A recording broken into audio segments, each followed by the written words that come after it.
focus on keeping his facility clean to help protect the health of everyone inside. Call 1-800-GRANGER, click Granger.com, or just stop by. Granger, for the ones who get it done. Switching to Progressive is a game-winning call. And that reminds us of other game-winning calls in the history of sports. So it was the fourth quarter and we're down by 5. Sweat pouring down my face. Suddenly it hit me. If only I could wrap part of the towel around my forehead. That's how I became the first basketball player to wear a headband. Okay, not really a game-winning call, but it was a good call. You can make one too. Switch to Progressive and you could save hundreds. Progressive Casualty Insurance Company and affiliates, not available in all states. 97.7 ESPN The Zone. Specializing in simple and affordable rentals, McCurry Van and Car Rental can make sure you have just the right vehicle for your next family vacation, weekend getaway, or if you just need transportation while your vehicle is being repaired. McCurry carries Ford Transit vans and Mercedes Sprinter vans, trucks and work vans, and more. And they offer discounted rental rates for long-term rentals. Now with 4 locations: Athens, Muscle Shoals, Coleman, and Huntsville. Log on McCurryRentals.com to make your reservation now. That's McCurryRentals.com. Hey, do you have heating and air issues as the springtime starts to roll around? Hey, there's just one name you need to know: Talent Heating and Air. #1 heating and air business right here in the Tennessee Valley. Yeah, we're locally based. If you call, you're going to get somebody based in Huntsville. Mentioned in spring earlier, we can actually do indoor air quality products, so we can help alleviate those allergy problems you're having in your house. All right, Thomas from Talent Heating and Air, give them the number that when they call, somebody live and local will pick up. That's 256-503-4490. And you can always head to the World Wide Web and find Talent Heating and Air, and you guys will still respond. That's talenthvac.com. If you don't want to talk to a person right away, you can fill out a form on there and get scheduled for a visit. That's Talent Heating and Air. They're live, they're local. It's Talent Heating and Air. AL certain number 21014.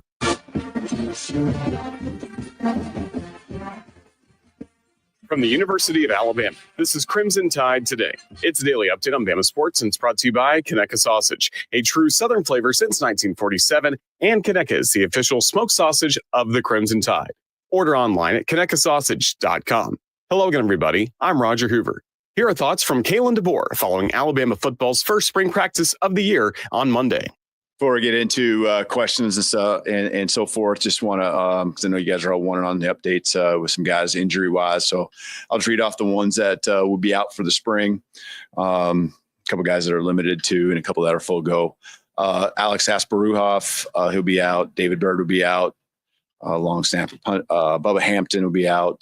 Cavante Henry, Damani Jackson, Deontay Lawson, Danny Lewis, Keon Sabb. And then we have some guys that are limited really just to Indy only and non-contact, and Justin Jefferson, Caden Proctor, James Smith. So I'll just from last season still.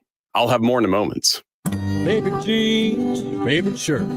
Got Conecuh sausage and I'm firing it up. Yeah, everybody knows how I get my grill on.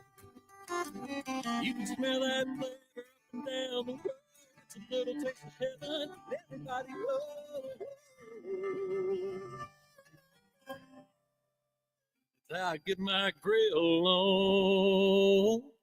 Conecuh sausage. It's just a little taste of heaven. Join us this afternoon first for Alabama baseball as the Crimson Tide welcomes in Troy starting at 4 o'clock with our coverage on the network starting at 3:45. And then, of course, men's basketball and the home finale for the Crimson Tide against the Florida Gators. Tip off at 6 and our coverage on the network begins at 5 p.m. Crimson Tide Today is brought to you by Conecuh Sausage. Crimson Tide Today is a production of the Crimson Tide Sports Network from Learfield.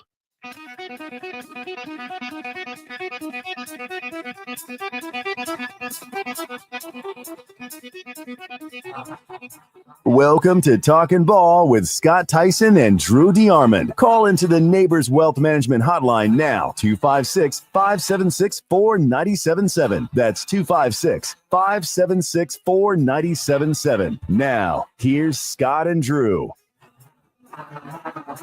And there you go. There you have it. We are back. We are live. We are brand new. It's Talking Ball, 97.7 ESPN The Zone. Scott Tyson, Drew DeArmond, welcome in on a Wednesday morning. 256-576-4977. That's how we get you cranked up this morning. Got a lot of good stuff. A lot of good stuff to get through today. A lot of college basketball. Got to set the table for what is a fantastic evening for SEC basketball. It was a fantastic evening last night. It was a fantastic evening inside Spraggins Hall on the campus of UAH as the UAH Chargers on both the men's and women's side get it done in good fashion last night, both advancing to the Gulf South Conference semifinals on Saturday at the Pete Hanna Center on the campus of Samford University. The men, they were trailing at half for only the second time this season.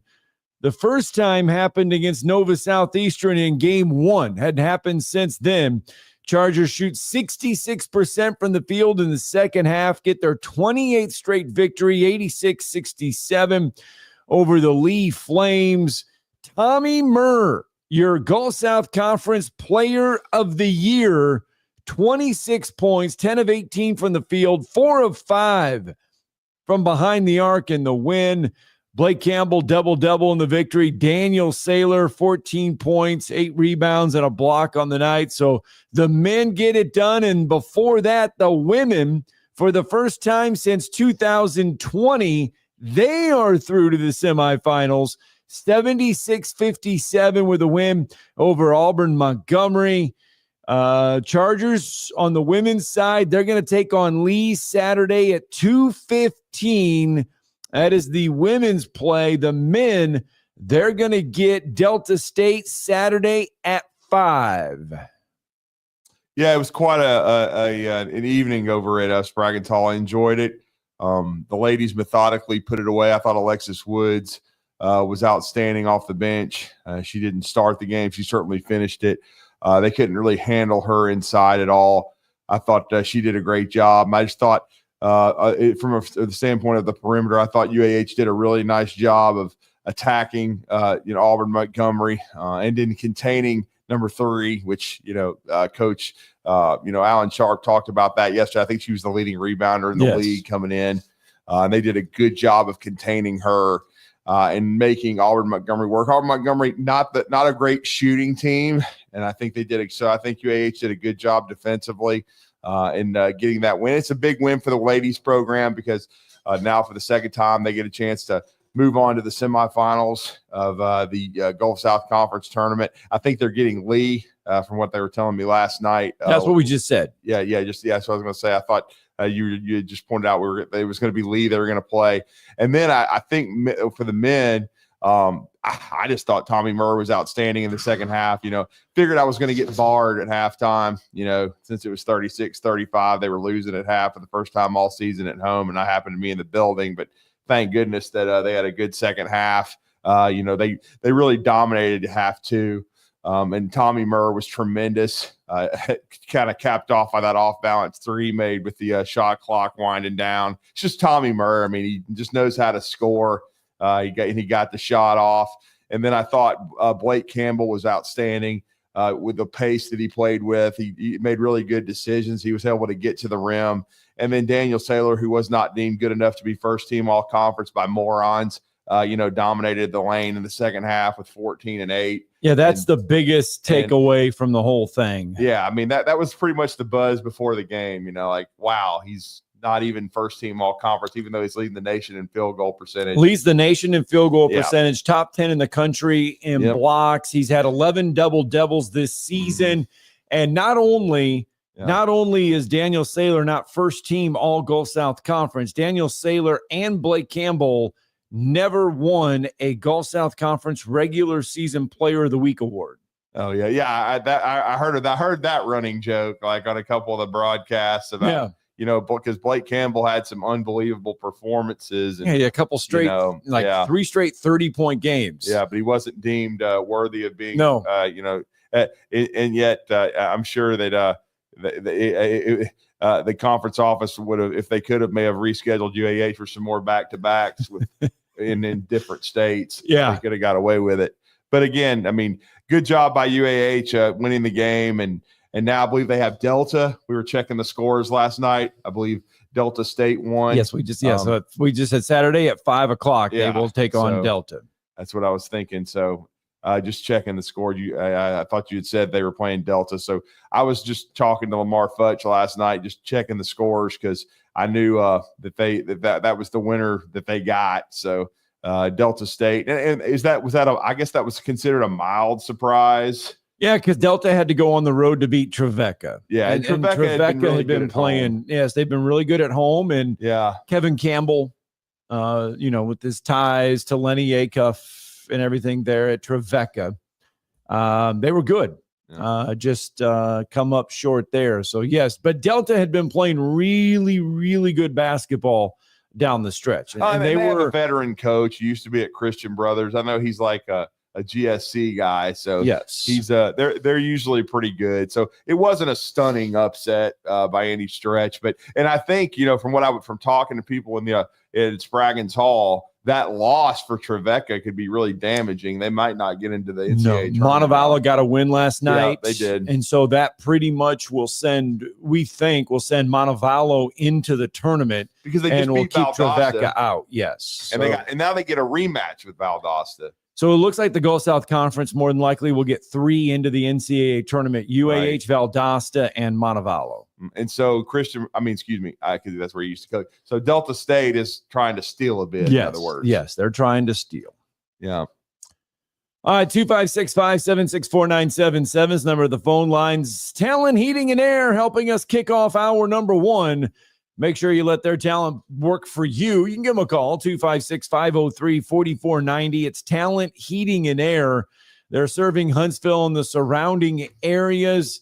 Hey, Thomas, Terry, Jeremy, give them a call. They've got over 40 years of experience. They stand by their commitment. And if you need them, they got the talent to do so. It's Talent Heating and Air.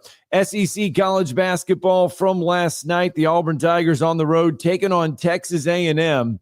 And Buzz Williams, when it comes to facing Auburn and Bruce Pearl, Buzz Williams has Bruce Pearl's number.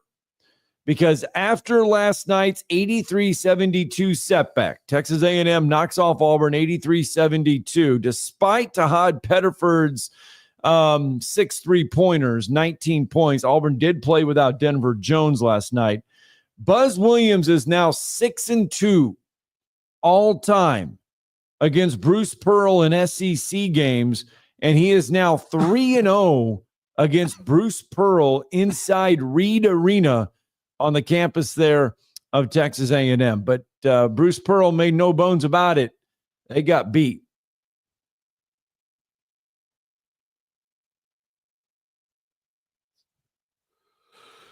What was that? Oh. It's dead. Oh, it's dead? Yep. You can't hear me? I can hear you talking, but I can't hear you in my headset. Oh, well, okay. Let's hear Bruce. No, that I didn't play Bruce yet. I just said that Auburn. Ooh, I don't know. There was something just like a short or something. Is that better? No, I can't hear anything. All I heard is some static.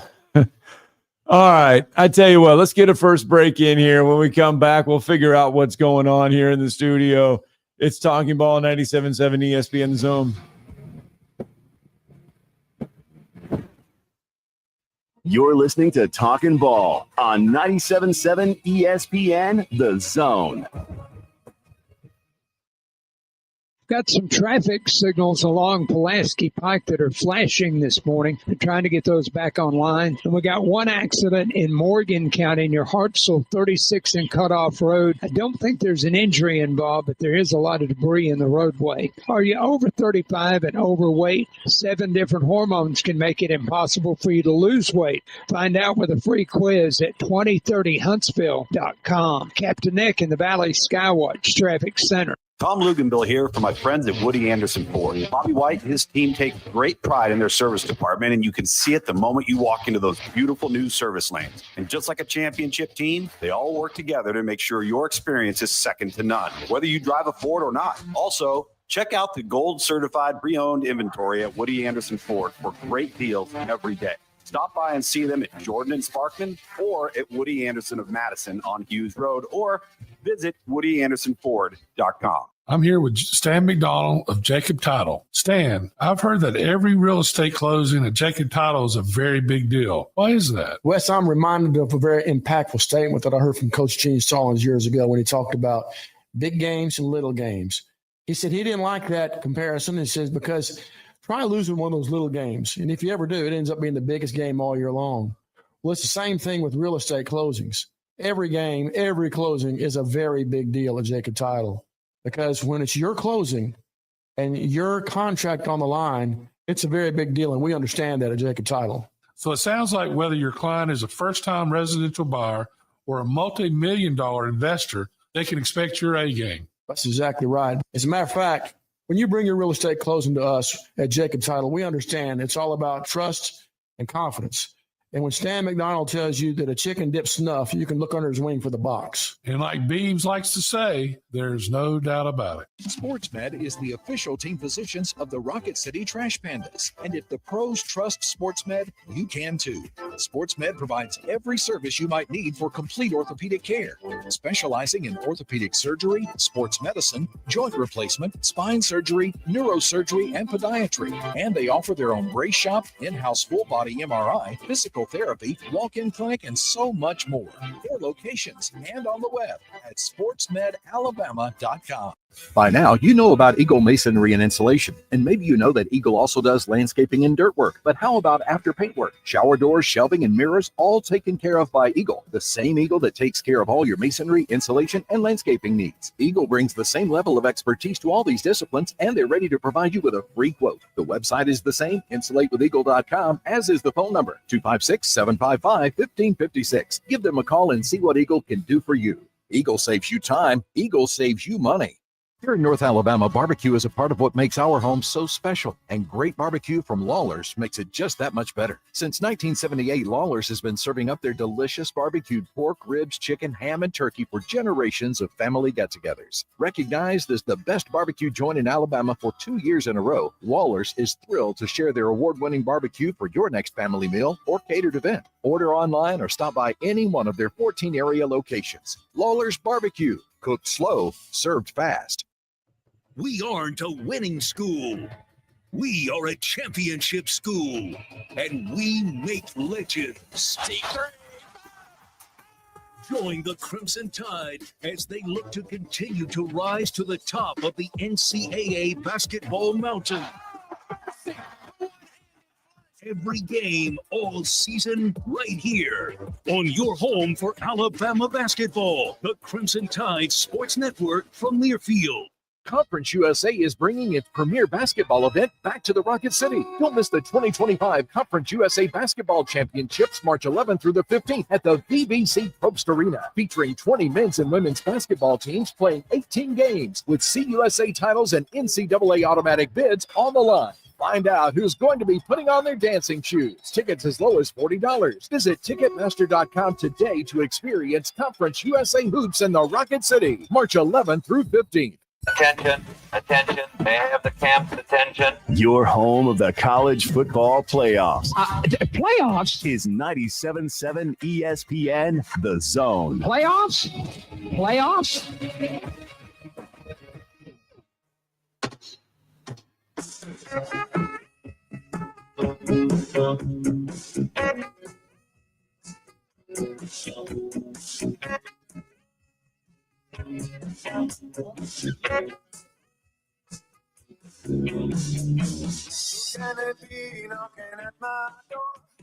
Welcome back in 7:15 on Wednesday morning. We were talking before the break.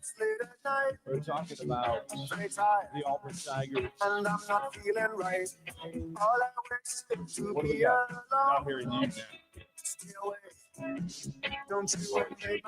I don't know what we're doing. My mind is the meter is moving. I don't know why, because I'm not doing anything different. There we go. Is that better? There it is. All right. Just had to figure out which dial to. Well, to I crank. don't We're know good. why we're having so many problems in here. All right. Anyway, we were talking before the break that Buzz Williams 6-2 all time now against Bruce Pearl in SEC games, 3-0 In Reed Arena. against Bruce Pearl in Reed Arena. Right. And Bruce Pearl not sugarcoating it last night after the contest. His Tigers fall on the road. And here is Bruce Pearl just flat out letting you know that his team got beat. Williams and Texas A&M. It's been a tough matchup for us. Been a tough matchup for me. Buzz does a great job, and systems do match up with each other, and the things that they do bother us a little bit. They do a great job of driving downhill. They do a great job, one-on-one attacking closeouts. They do a great job one-on-one in the post and attacking, and they just physically dominated us. You look at the boards. They get 24 offensive rebounds. We get 16 defensive rebounds. They physically manhandle us, and if this team is going to continue to win, we're going to run up against teams like Texas A&M, or like Florida, or like Duke, that are big and physical. And now, earlier in the year, we beat Houston, we beat Iowa State. Those teams were also pretty physical, but Texas A&M's physicality obviously dominated the game tonight. Yeah, I mean, just following the game over at Spraggins Hall with UAH was, in the process of doing a great job in that second half and putting away Lee. Auburn was basically fighting uphill the whole game. Yeah. I mean, they got down 10-2 early. Now they fought back and got within one in the first half. But again, Denver Jones was held out due to that bone bruise on his ankle, and also Jonah had to leave for a little bit. I think he kind of had a stinger on his shoulder. He re-aggravated that deal, and for the second straight game, he didn't score double digits. And so the reason I picked Auburn in the game is I thought even with and I had a very good suspicion that Denver Jones wouldn't play. I thought Tahad Pettiford would raise his game as he had the night, but from this weekend on Saturday. Yeah. And I thought that Jonah Broom, much like he did against Georgia when I think he had 31 or whatnot, I thought he would, have a 2010 kind of double and help Auburn. I figured it would be a battle, but I figured they could find a way to win, but just never happened. Wade Taylor had his number put up in the rafters, and he's meant a lot to that team. Anderson Garcia played really, really well. If he's making threes, you're in trouble. Right. He's a rebounding fool, but he's not really known as a shooter. And if he's shooting that well, then Auburn's going to be in a little bit of trouble. And it's just one of those things where it was senior night for A&M. It was a very emotional night, just like it will be for Auburn on Saturday against Alabama. And it's just hard in this league to bring the juice every night. I mean, you have to have different guys step up, and all year Auburn has had that. Just didn't quite have it last night. I mean, we know A&M is one of the best rebounding teams in the country.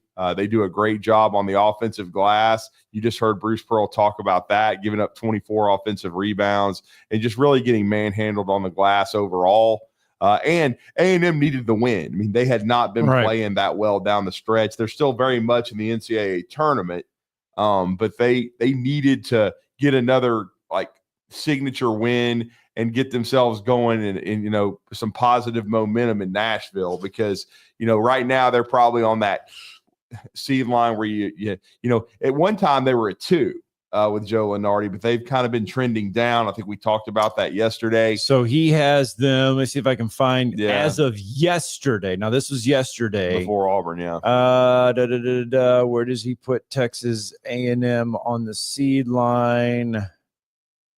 I'm going through it here real fast. When you want to find it real fast, you have a hard time finding it. But I'll say this, Texas A&M coming into the game last night, they've been averaging about 30% from behind the arc. Right. They made 9 threes last night in the win over Auburn. So they shot the ball extremely well. He has them as a 4 seed right now, and trending down. Going into the game, they were trending down as a 4 seed. Well, that's what I mean. See, the win, I would think that would solidify that spot as on like the 4 line, at worst a 5. But if you lose that game, if you going to the national on a losing streak, you start trending to the 7, 8, 9 line. It's in that those are dangerous because you have to end up playing 1 or 2 seeds. So again, being a 4 or a 5 is a solid spot to be in, and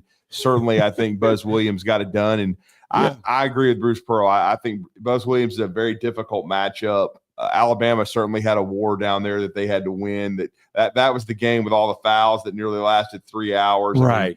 You definitely are in a war when you play Texas A&M. I'm laughing at Joe Lunardi's bracket. Okay. Because guess who he has Texas A&M playing as the 13 seed? Texas A&M playing at 13 So Texas A&M's a 4. Right. Who would be his opponent on the 13 line? That's a good question. They always like to do like the storylines and create them for first round matchups. The 13 line. Let's see. Samford. Lenny Acuff and the Lipscomb Bison. I was close. I mean, that would be another one. Yeah. Yeah. Lenny, and I think I've heard Buzz say before that he would come through recruiting and stop in and see Lenny Acuff, so they know each other pretty well. So that would be a very interesting matchup. That also means if the UNA Lions won, that the UNA Lions could end up playing. Yeah, they could spot. be. I mean, but if you just interchange it, that's pretty good though. That you would have Lipscomb as a 13. Yeah, he has Lipscomb as that high as a 13 seed. I just think overall, I mean, no pressure here, but we know that the UNA is playing Queens and Jacksonville. Is it Jacksonville? Yeah. Oh, okay. Lipscomb has Queens. And Lipscomb has Queens. Okay. Well, again, they're both going to be favored. And so we're assuming they're going to play each other in Nashville on Sunday. All right. 256-576-4977. This number to the phone lines. The rest of your SEC stuff from last night, it's all cut and dry. Kentucky does what they needed to do. They get a home win over LSU, 95-64. Texas goes on the road last night in overtime. Takes care of Mississippi State, 87-82. Pathetic performance by Mississippi State. Just horrendous. They're dropping the ball down the stretch, are they not? Just a horrid loss. Georgia goes on the road, gets a win over South Carolina. And Arkansas goes on the road, gets a win over Vanderbilt last night, 90-77. Like Rasputin, man. Just when you think that Arkansas is dead, they get interested and they decide to show up and play. They obviously mailed it in against South Carolina. And now if they beat Mississippi State, who's definitely trending down, and then Arkansas definitely is probably going to get in the tournament if they can beat Mississippi State at home and then getting that good win over Vanderbilt. Those 2 wins over – 2 NCAA tournament teams are going to cancel out the loss to South Carolina. So I would think Arkansas is going to get in. And I told you yesterday with Georgia, if they won that game and then could win at home to end the regular season, SEC may get 12 now, maybe even 13. Lunardi had 12 yesterday. So that's what I'm saying, that the 2 kind of battling it out now down the stretch are going to be Texas and Oklahoma. Both of them won't get in because they have to play each other. But one of those, the SEC could make a case to get 13 teams in. Now I'll say this: I think one of them would probably be in the first 4. Right? Probably a team like Texas or Oklahoma if they can get in. But yeah, man, I mean the SEC they definitely deserve. If I thought that these teams would keep kind of chewing themselves up, but with Arkansas getting that nice win, with Georgia down the stretch, to me, I think that's at least 12. and then we'll see what happens with Oklahoma and Texas.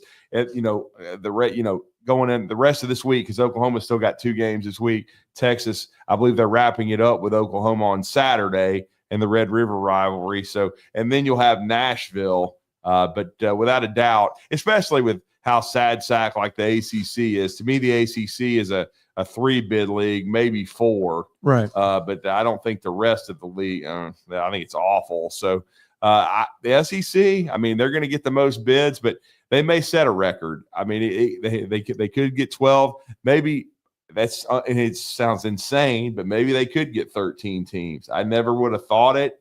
We'll ask Blake Lovell that here in a little bit, because he's going to join us after yesterday's action and then previewing tonight. But yeah, I mean, the SEC, like Mike White making his case yesterday, he said, look, I mean, I know everybody's been saying, where's Georgia? They lost 9 out of 11. We're playing in the best league in the history of college basketball right now. We're in the middle of a grind like that. And I give Georgia credit. Unlike Arkansas, they didn't go to South Carolina and lay an egg. Can lay completely, yeah. But I'll give Arkansas credit. They're schizophrenic. Or Jekyll and Hyde. Yeah, I mean, they still didn't have Thero last night. And, of course, they haven't had Boogie Fland. They basically had 7 guys. And they go into Vandy. And we know how good Vandy's been at home. And they basically control that game, from start to finish. And so I think early Vandy got up 9. But give Arkansas credit. They came back. They were up 6 at halftime. I honestly thought they would collapse. I thought we've seen Vandy do this all year. Like they'll come back in the second half and find a way to win, but they didn't. And give Arkansas tons of credit. Trevon Brazil, I watched the highlights. I did watch the last 10 minutes or so of the game, but just watching the highlights afterward, good Lord. Yeah. He played his best game of the year. So let me ask you this. Bruce Pearl and Auburn had a lot of problems last night with giving up offensive rebounds, the physicality. Same way when they played a Duke team, it was really tough for them. It was tough against Tennessee as well. We all remember that game. It was brutal. If you are thinking Auburn can make a deep run into the tournament, how concerned would you be, or should you be, if you have a matchup against a team that is physical against Auburn? I mean, is it a concern, or is this just a 1-game thing with Buzz Williams and the way his style is? Well, I would lean toward the 1-game thing. You got to understand, they didn't have Denver Jones, who is their best perimeter defender. You just talked about how A&M made 9 threes. Yes.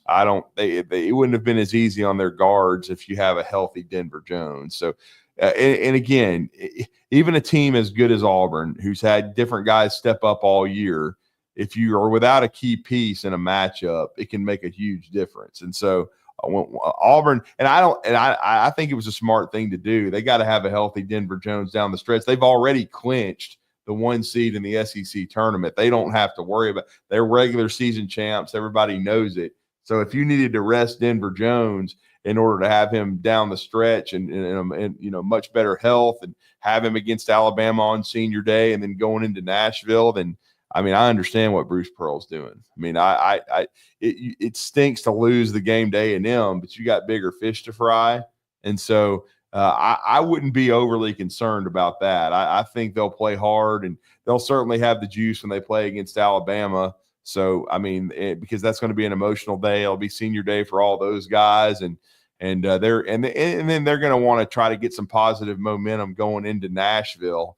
But regardless of where they are, like Nathan King told us this week, it kind of boggles the mind that all the goals in the regular season for Auburn have been accomplished. So with a week to go. And so now, you want to send the seniors out on senior day against your biggest rival, but everything's been accomplished. You're going to be a 1 seed no matter what, because A&M, that's not a bad loss. This is a team that's been, for the majority of the season, in the top 15, and for a part of it in the top 10. So you lost to them at Reed Arena. You heard Bruce Pearl, styles make fights. Sometimes, a matchup gives you problems. And that's the concern, I think, in the tournament, is that if they get a bad matchup. Yeah. So that's just the way it is. And so Auburn has earned where they are. They're still the number 1 team in the country. I would still vote them over Duke, because Duke's playing one sad sack after another. And playing walk-ons for the last 4 minutes and blowing people out. And so that's just the way it is because the league's so bad. I mean, when you got Wake Forest at 12-6, yet they're probably not even going to make the NCAA tournament because they've been playing so bad, and Duke just beat them 35 or something. I mean, and they were talking about margin of victory for Duke, but who cares about? And I'm a Duke guy, but who cares about their margin of victory? They're playing nobody. That's true. I mean, right, because the ACC is bad. 3 teams. I mean, you're looking at historically low 3 teams. Unless North Carolina can, upset Duke Saturday or get hot in Greensboro or whatever. I think that's where the ACC tournament is. It's where it usually is. But if they can get hot in the ACC tournament, maybe perhaps they can steal a bid. But we talked about it. I think it's basically Duke, Clemson, and Louisville. And then because I don't see Wake Forest getting in right now. It's actually going to be in Charlotte. Oh, is it Charlotte this year? Yep. I mean, they play in Greensboro so much, but okay, so it's going to be in Charlotte, North Carolina. By the way, that Greensboro arena, yeah, I've had a chance to be in there a couple times. Yeah. I can see why they play there. It's beautiful. It's different. Greensboro Coliseum, different. You wouldn't think it from the outside, but once you get on the inside, you're like, holy buckets, this place is nice. Yeah. All right, 7:32. Let's get a break in. We'll get to your phone calls when we return. Talking Ball, 97.7 ESPN The Zone. You're listening to Talkin' Ball on 97.7 ESPN The Zone. From the Fox 54 Weather Center, I'm Chief Meteorologist Jordan Dressman. A mostly cloudy sky this afternoon. Temperatures climbing into the low and mid-50s. Still going to be breezy across North Alabama, southern Middle Tennessee. Sustained winds 20 to 30 miles per hour. Wind gusts 35 to 40 miles per hour. Now the wind finally going to begin to die down as we head into the overnight, early into your Thursday morning. Going to be a cold night across the Tennessee Valley. We're starting the day in the lower 30s. Under a mostly to partly sunny sky, temperatures only climb into the lower 50s. Dropping into the mid-30s through the overnight. Partly sunny to mostly cloudy sky for your Friday afternoon. I'm Chief Meteorologist Jordan Dressman on your home for ESPN Radio, 97.7 ESPN The Zone. Got a wreck in Morgan County, 36 near Cutoff Road. That's near Hartselle. No injury reported in that one. And we're getting a structure fire reported. I think it's going to be a business. Highway 55 in Morgan County near Eva Road. They've got units on the way for that one now. No hoses, no mask. Dr. Sandman has the medically proven benefits of the Somnodent for sleep apnea and for snoring. You can reach Dr. Sandlin at 350-CARE. Captain Nick in the Valley Skywatch Traffic Center. We aren't a winning school. We are a championship school, and we make legends. Join the Crimson Tide as they look to continue to rise to the top of the NCAA basketball mountain. Every game, all season, right here on your home for Alabama basketball, the Crimson Tide Sports Network from Learfield. Have you ever turned your back on God? Have you ever absolutely known the right thing to do and just turned around and walked away in disobedience? I know that I have.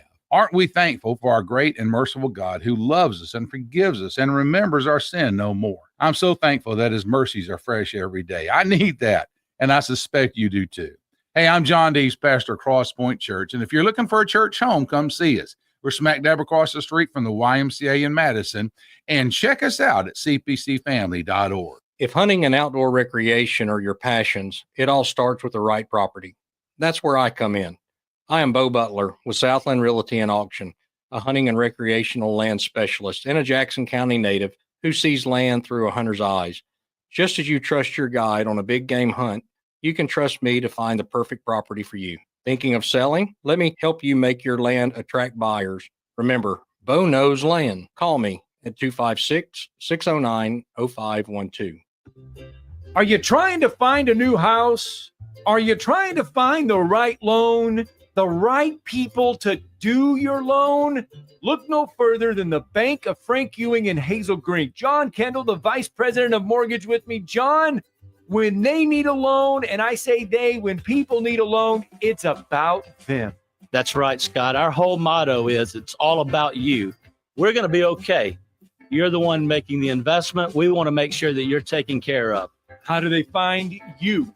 Give us a call at 256-507-9180, or they can catch us online at bankoffrankewing.com. It's Bank of Frank Ewing in Hazel Green, where they take the home loan to you and they make it all about you. Bank of Frank Ewing in Hazel Green is an FDI insured bank as well as an equal housing lender. NMLS number 446707. Have you discovered Good Company Cafe? The place for breakfast, brunch, lunch, and so much more. Enjoy brunch all day and pair with one of our many seasonal refreshing drinks, including alcoholic and non-alcoholic options. Choose inside or outside on our gorgeous, spacious, dog-friendly patio and have some fun with friends playing yard games in the courtyard. See catering, to-go options, and lots more at goodcompany-cafe.com. Good Company Cafe, 7500 South Memorial Parkway. We cover all the SEC schools, including Western Union and Venmo. You know, 97.7 ESPN The Zone.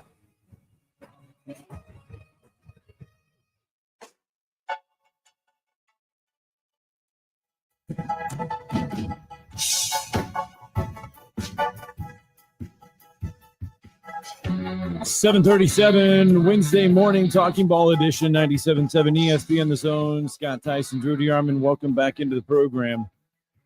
256-576-4977. That's the number you can reach out to us, and that's where we will visit. So let's visit with Brandon this morning on the phone lines. Good morning, Brandon. Morning. Good morning. What's going on? So, UAH has just been laying the wood to people. Yeah. And Drew shows up to a game and it goes in the tank. Well, for a half. No, I mean they for a half. Look, UAH has had halves where they've been tough halves, and it's Valdosta State game was tied at the half. Mm-hmm. The Trevecca game, with the first time we went to Nashville, was close. It was just a very small lead that they had at the half. League game, we were listening to it because Huntsville High played that night. The league game at UAH in the regular season was a 3-point game. Yeah, so there have tough. been games at half. What UAH is really, really, really good at is coming out in the second half and winning the first 5 minutes. Yeah. And college coaches will tell you the first 5 minutes are the most important 5 minutes. And they come out and they get going in those first 5 minutes. They set the tone pretty well. Well, I didn't know if we needed to do like Moses did in the Bible, where he had to hold his hands up over his head while the battle was going on. And if he put them down, they'd lose the fight against the Amalekites, or however you say their name. I just didn't know if we needed to get Drew to do some specialized voodoo, being that Shulman, apparently has put some type of trance or curse on his presence in the building. Well, that's broken after last night, so there you go. Well, this morning on the way to school, traffic, all this craziness going on. Somebody pulled out in front of my son and mother-in-law, tore their car up real bad. He T-boned them hard. Oh, Lord. Guess what the first thing he said to me on the phone was when I asked him if he was all right? What? He said, I hit an Auburn fan. Oh, my goodness. He has been trained right. I'm glad they're okay. Yeah. I mean, good Lord. Well, we opened the softball season last night at Cedar Bluff. We were up 10-0 in the fourth and lost 11-10 in the eighth. Wow. That's an Alabama type comeback against Ohio State. That's a rough one. Yeah, that was didn't start out the way we wanted. You tell the girls are rusty. The other teams have been playing for a couple of weeks. You can tell that they're not having to transition from the basketball court out to the mound and out to the diamond. So looking forward to doing better. But they had a little nerves last night, had a little going on. And I'm going to tell you, trying to play ball in that wind last night, blowing 50 miles an hour, is not fun. No, I mean, I was following the Alabama baseball game. They moved it up to 3:30 over at Jacksonville State, and Justin LeBron could be the first pick in the draft in 2026. He hit a triple, but it was not your conventional one. It was kind of it looked like a routine fly ball, and then they just kept cutting away from the right fielder who had to basically dive. It was wild trying to catch a fly ball last night, I think, with the way the wind was whipping around. Oh, that wind last night. Ooh, the rain. Man. Wow. I mean, by the time we got done at UAH, it was raining sideways. I mean, I waited till the parking lot like nearly emptied out before I finally made my way out to my car because I knew I was going to get soaked regardless. But it was the weather got a little dicey last night. Well, I was at a gas station in Boaz about 3 Central Time yesterday, and I looked up and I saw a gorilla go down the road, and it was one of the inflatable ones that you put out in front of your business that flops.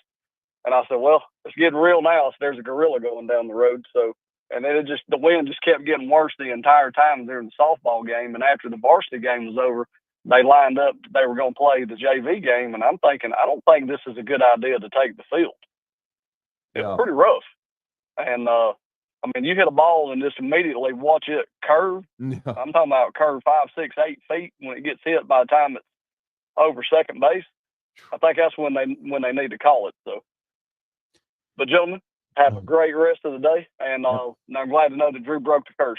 There we go. Thanks, Brandon. Yeah, All I mean, that's a pretty good second half, though, when you outscore your opponent 51-31. Yes. I mean, that's when you drop 50. I'll say this, the coaching staff, they make really good adjustments. Yeah. And I know, and coach says sometimes, second half adjustments or, whatever.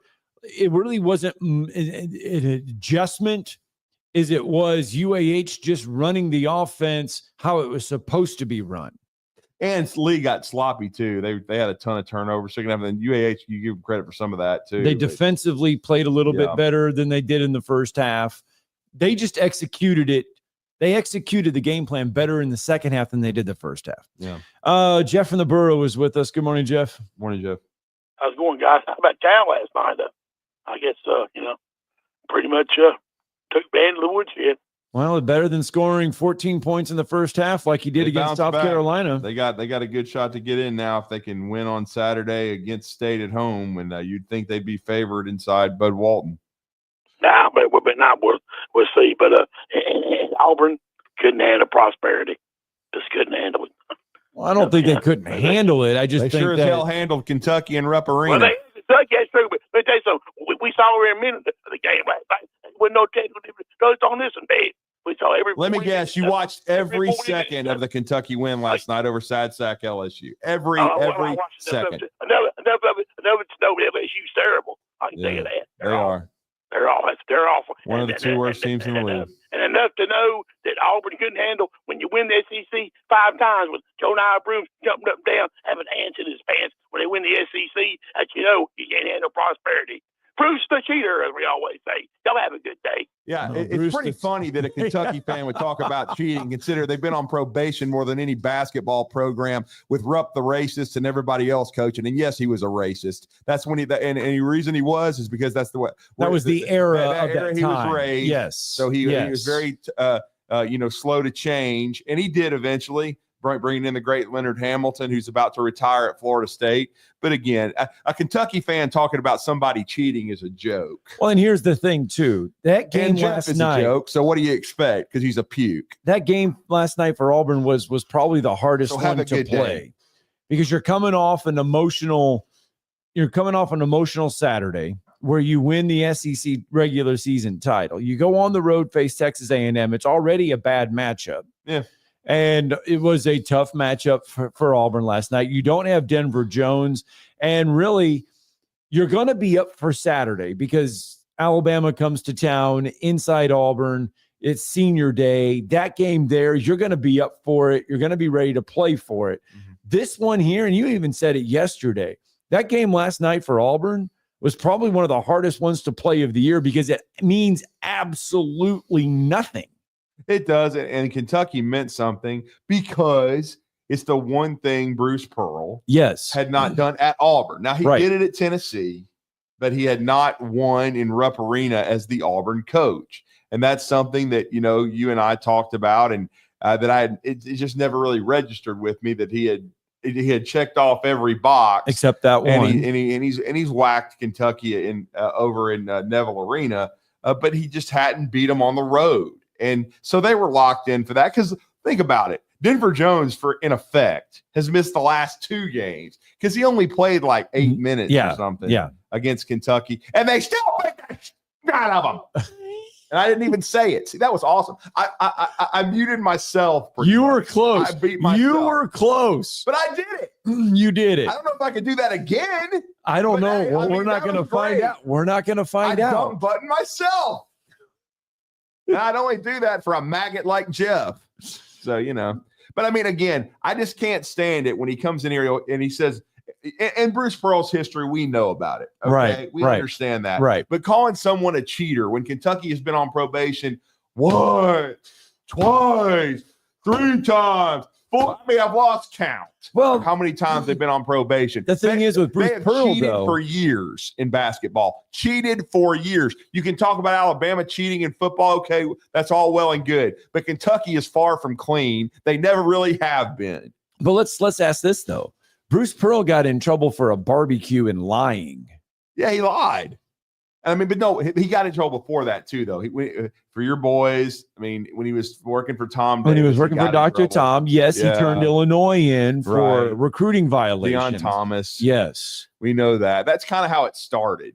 Okay. And so again, Bruce Pearl has not been clean. He got a show cause and everything. But we've talked about Kentucky's history. Kentucky's still one of the greatest basketball programs. They're one of the bluest of the blue buds. But sitting here yelling at everybody else and calling them cheaters, you're a moron. Okay, that's why you're a moron of the year candidate every year. When you yell at somebody else and not worry about your own glass house. And by the way, Kentucky will be very fortunate to get to the Sweet 16. They might if they get the right draw, but it's going to be tough because they right now they're banged up.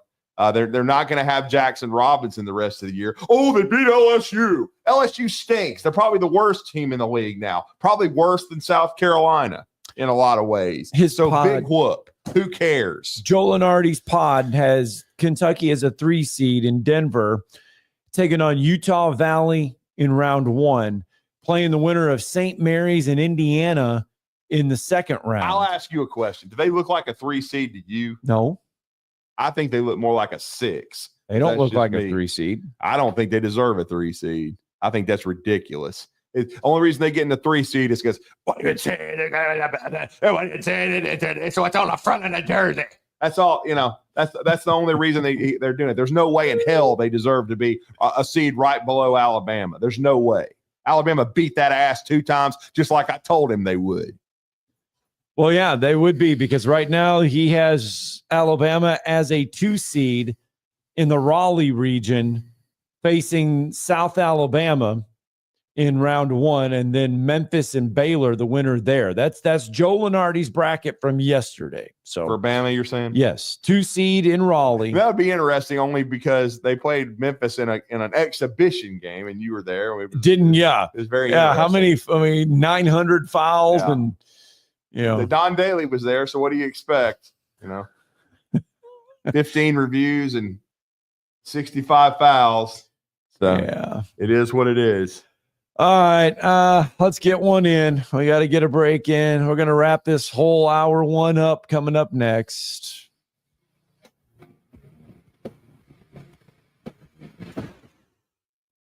You're listening to Talkin' Ball on 97.7 ESPN, The Zone. Working a wreck near Hartsville 36 and Cutoff Road, that of course is in Morgan County, had a report of a structure fire on 55 near Eva Road. May have some fire equipment to watch out for in that area. D&L Refrigeration repairs heating and air conditioning units for homes and businesses. Ask about their military, law enforcement, and senior discounts. D&L 256-652-1207. State license 08091. Captain Eck in the Valley Skywatch Traffic Center. Hey folks, this is Arthur Seaton, managing partner at University Kia, proudly saying Roll Tide and War Eagle. Stop into University Kia today and shop one of the area's largest selection of new Kias, including Fortes, Seltos, Telluride, and Popular Carnival, and fully electric EV6. View all the great specials at universitykia.com and get pre-approved in minutes so you can drive home your new Kia you really want, because we want to see you in a University Kia. By now, you know about Eagle Masonry and Insulation, and maybe you know that Eagle also does landscaping and dirt work. But how about after paint work? Shower doors, shelving, and mirrors, all taken care of by Eagle, the same Eagle that takes care of all your masonry, insulation, and landscaping needs. Eagle brings the same level of expertise to all these disciplines, and they're ready to provide you with a free quote. The website is the same, insulatewitheagle.com, as is the phone number, 256-755-1556. Give them a call and see what Eagle can do for you. Eagle saves you time. Eagle saves you money.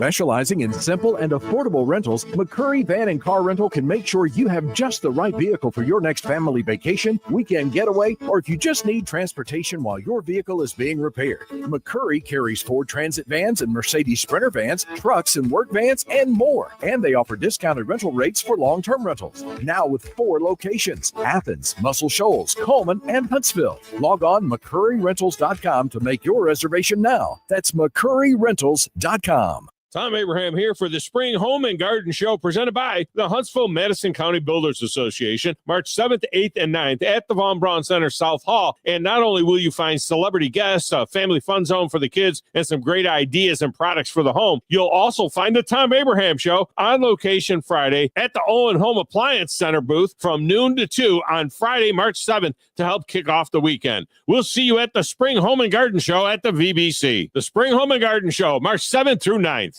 Tom Luganville here for my friends at Woody Anderson Ford. Bobby White and his team take great pride in their service department, and you can see it the moment you walk into those beautiful new service lanes. And just like a championship team, they all work together to make sure your experience is second to none, whether you drive a Ford or not. Also, check out the gold certified pre-owned inventory at Woody Anderson Ford for great deals every day. Stop by and see them at Jordan and Sparkman or at Woody Anderson of Madison on Hughes Road, or visit WoodyAndersonFord.com. This segment of Talkin' Ball is brought to you by University Kia, the #1 volume Kia dealer in the state of Alabama. Located online at UniversityKia.com. Oh, we're counting down into the end of hour number 1 here on Talkin' Ball. 97.7 ESPN, The Zone. Scott Tyson, Drew DeArmond. Welcome back to the program. Since you've been gone, we've been talking a lot of college basketball. Getting you caught up on everything last night in the league and the SEC, Gulf South Conference, and everything else, and taking some idiotic phone calls. Yeah, from cheaters.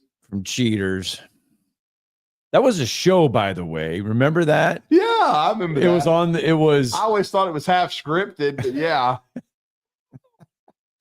From back in the day, one of those stupid reality shows. It was a reality show called Yeah. Cheaters. Mm-hmm. Yeah, I remember it. I do. It just wasn't that kind of cheating.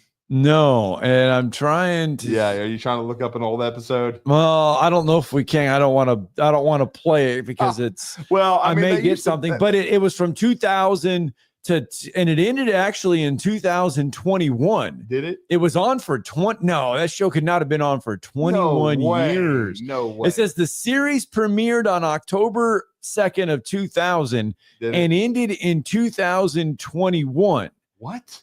It was hosted by three different guys: Peter Guns, Tommy Habib, Joey Greco. From 2002. Yeah. Wow. I saw a handful of episodes through the years, just on different, like, it's one of those things like Cops. All of a sudden you're flipping through the channels and you find it. I mean, but I had no idea it was a 20-year run. Wow. That's nuts. Aired 2 episodes on the CW Plus on Saturday nights, a 1-hour-long episode followed by a 30-minute episode from 2006 to 2017, and then a 10-minute version of the show called Cheaters, Amazing Confrontations, is available through on-demand services. Yeah, I'm just riveted to that. Oh my god. Oh, John, did you ever see Cheaters?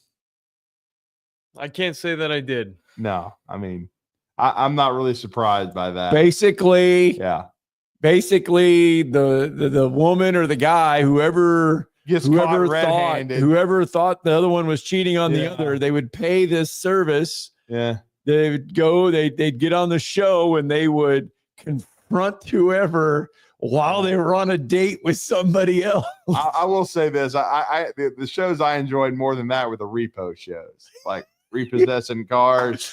Was it South Beach? Was it South Beach Repo? There was 3 or 4 of them. And Lizard Lick. Oh, I love that one. That's a good one right there. Lizard lick toe. That was hilarious. Oh man. Oh, those weren't scripted at all now, were they? No, of course not. But they were funny. I mean, good grief. Oh. Anyway.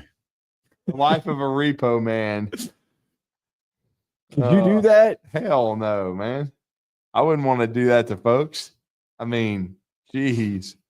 It's crazy though. I'd never, but I and again, that I'm sure a lot of that was, some of it was scripted, but I'm sure a lot of it was legit. I mean, when you're having to come and take someone's vehicle because they haven't paid their car note. Right. But I mean, this is usually several months down the road if it gets to that point. Yeah, I don't know how long. I mean, what, Yeah. 3 months, 4 months, Something 5 like months, that, or whatever. Yeah. You get way behind, and all of a sudden you got to go find somebody's vehicle and repo it. Lizard lick towing. Oh my goodness. Now that show I know is not on anymore. I don't know. I don't think so. No. I've seen some episodes, I don't know, on some of these free channels that you get or whatever. Yeah. And I do like, I've watched that one, and then South Beach Tow, the one down in basically it's based in Miami and Fort Lauderdale. And then, you know, a lot of people like Parking Wars. The one where they issue the parking tickets in Philadelphia. Oh yeah, Parking Wars. Yeah, Parking Wars. Yeah. Those where the lady or the guy walks I don't around. think that was scripted at all. Okay, I just think and just gives out parking tickets. I'm sorry, these people are, you know, they park in these no loading zones or whatever, and then and then all of a sudden, bam, they go, hey, wait a minute, I was about to move, and they end up having to pay all these fines. Oh, now I'm getting the text, and I know a lot of other people get them where apparently I haven't paid my toll fee or whatever. I got one of those. Where have I been for a toll? I don't think it's legit at all. I think no, it's not legit. Don't do it. Damn, hell no. They're like, you got $6.99 for a toll. Where the hell have I been to get a toll? I mean, I know we were in Texas, but I wasn't even driving. So the hell out of a tow or a toll or whatever the hell it is. We're talking about towing too. Tolls and tows. I mean, I'm like, great scam there, everybody. Let me give him my credit card information so they can take some money out of your account. $299. Got to get a break in. Hour 2 next. Okay.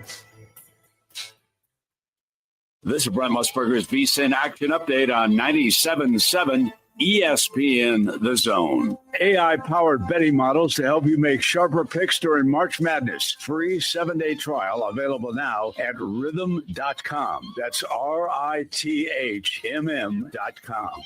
Number 7, Alabama hosting number 5, Florida today in the Coleman Coliseum. The Crimson Tide, the 3.5-point favorite, 177.5 the total.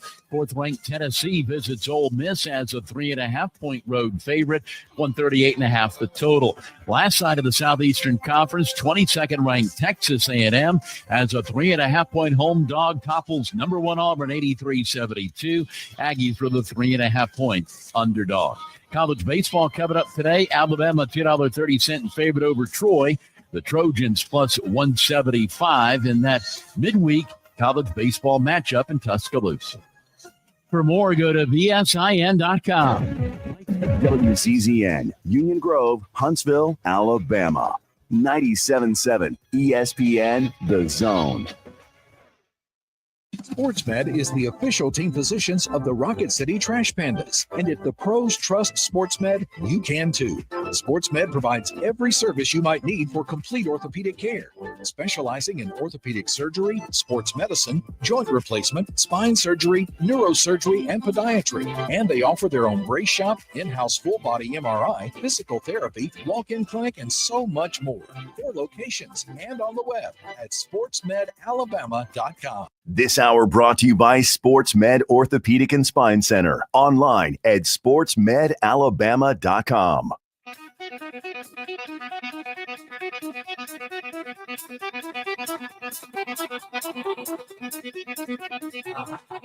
Welcome to Talkin' Ball with Scott Tyson and Drew DeArmond. Call into the Neighbors Wealth Management Hotline now, 256-576-4977. That's 256-576-4977. Now, here's Scott and Drew. SportsMed, Orthopedic Surgery and Spine Center, the official medical providers for the UAH Chargers and the Rocket City Trash Pandas, kicking off hour number 2 for us. How about you pick up the phone, give them a ring, 256-881-5151. You can experience the SportsMed difference. I'm watching LeBron over there. Yeah, they're the hottest team in the NBA. Blah, And blah, blah. he scored like 5 million points now. He scored 50,000 points because he's played for 6,520 years and been touched 2 times and felt like he probably got, fouled 500 million times. Somebody broke his arm because they breathed on him or something. Anyway, we get you started with hour number 2. I'm proud to say that I've barely watched any NBA basketball this year. It's not real basketball. Real basketball is what the SEC is producing right now. And the Florida Gators producing some really good basketball. Now, look, they've been doing this pretty much all year, has the Florida Gators. Tonight, they invade Tuscaloosa, Coleman Coliseum, 5 o'clock pregame, 6 o'clock tip-off, 97.7 ESPN The Zone will have the game for you. 5th-ranked Florida, 7th-ranked Alabama. Alabama, 2.5-point favorite at home. This is a huge one. This is a big one because it can go a lot to determine the SEC standings behind 2. You want 2, 3, 4. They're all still up for grabs, and this is a big one in that dilemma. Well, I think this game will very likely decide the 2 seed, and maybe a number 1 overall seed in one of the brackets as far as the number 1 seed in the NCAA tournament. Right. The Florida Gators have won 7 out of 8. They're red hot. They did lose a game 88-83 at Georgia, but they've been one of the best teams in the country the second half of the conference schedule in the SEC. They're the only team to go to Neville Arena and handle the Auburn Tigers. And Auburn was, they were a little banged up in that game, but they weren't without Denver Jones like they were last night. It was just an unbelievable performance from Florida, basically signaling that they were a very, very serious threat to be a number 1 seed in the NCAA tournament. Todd Golden's last 2 years have been remarkable. As they seem to have found now the formula and the guy that can carry that torch from Billy Donovan. I mean, Mike White did a decent job, but he's not doing what Todd Golden has done. And we're going to talk some Gators with a guy that has been, with this show throughout much of its existence. He spent some time covering the Indiana Hoosiers. Now he's back covering the Gators full-time for the Gainesville Sun and the Gannett Florida Network. And, of course, we're talking about Kevin Brockway, and he's been kind enough to join us once again on the Neighbors Wealth Management Hotline. Kevin, you're with Drew and Scott. How are you, sir? Drew, how are you? Yeah, the state of college basketball is in Alabama, but we'll see if Florida can go in there and do what they did against Auburn. It's going to be it's going to be an interesting challenge tonight. No, it will be. Florida, though, and that's the thing, Florida has played really well this season. And with the exception of maybe, I don't know, I'm just trying to think of a game that they have not played well in. Maybe the game at Tennessee would probably be one of their most off nights. But other than that, this Florida team, even in losses, have played really good. Yeah, the thing that's interesting is, Tennessee is kind of the outlier in terms of offensive execution. And I think what happened there was, Rick Barnes, to his credit, and the Vols probably had a really good scout and really got Florida out of their comfort zone in terms of shooting. And Florida was, I believe, 4-29 from 3 that game. But when you look at the totality of it, that is the only game where they scored 44 points. That's the only game where they've been held under 70 this season. So the key for Florida is getting stops. Now, a game like Alabama, number 1 in KenPom and Justin Tempo, this is going to be a track meet. I think this is going to be a 95-90 kind of game. But I think when you get in deeper into March and into the postseason, I think that's going to be the key for Florida is because if you look at the totality of the 4 losses, they've given up an average of 85.3 points. They gave up 88 against Georgia, They gave up 106 against Kentucky. So they're seventh in the country in KenPom adjusted defensive efficiency, but they do have those games where they have those occasional defensive lapses, and particularly early in games in the first half. And I thought against Texas A&M on Saturday, they came out and they set the tone, and they were much better defensively, and that's where they're going to have to be in the postseason for them to make a deep run. Yeah, they were, and this is going to be a great game to me because I was there last year. Alabama was, it was one of their better regular season wins, and they had to play at a very, very high level to escape in Coleman Coliseum against Florida. And then the next two matchups, quite frankly, Florida dominated. They dominated the rematch in Gainesville. They dominated the game and scored 100+ in both times. And once again in Nashville, they blew Alabama out in the quarterfinals. So this is Alabama's got something to prove tonight. I mean, it's senior night, of course, but if the Tide wants to stay in the conversation for a 1 seed and have a chance to get that double bye and finish second in the league standings potentially, Kevin, this is a game they've got to have against a really good Gator squad. And Drew, that's, obviously a really tough loss at the execution down the stretch. It's probably a game that you probably thought you had at Tennessee, would have been a huge game, and it kind of slipped away from them. I do subscribe to this theory, the desperate team at home. Like a couple of weeks ago, Georgia was a pretty desperate team. Yeah. They needed a resume win to get in the NCAA tournament. They came out on fire, and they beat Florida. They built that 26-point lead. Florida made this huge comeback, but couldn't quite finish the job. So Alabama being the desperate team at home, that carries a lot of weight to me in this matchup. The fact that, they're coming off this really tough loss, and they really need this win. I think Florida does too. I mean, it's a high-stakes game, but in terms of, playing for the number 1 seed and playing for the double bye in the SEC tournament, which Florida can clinch tonight.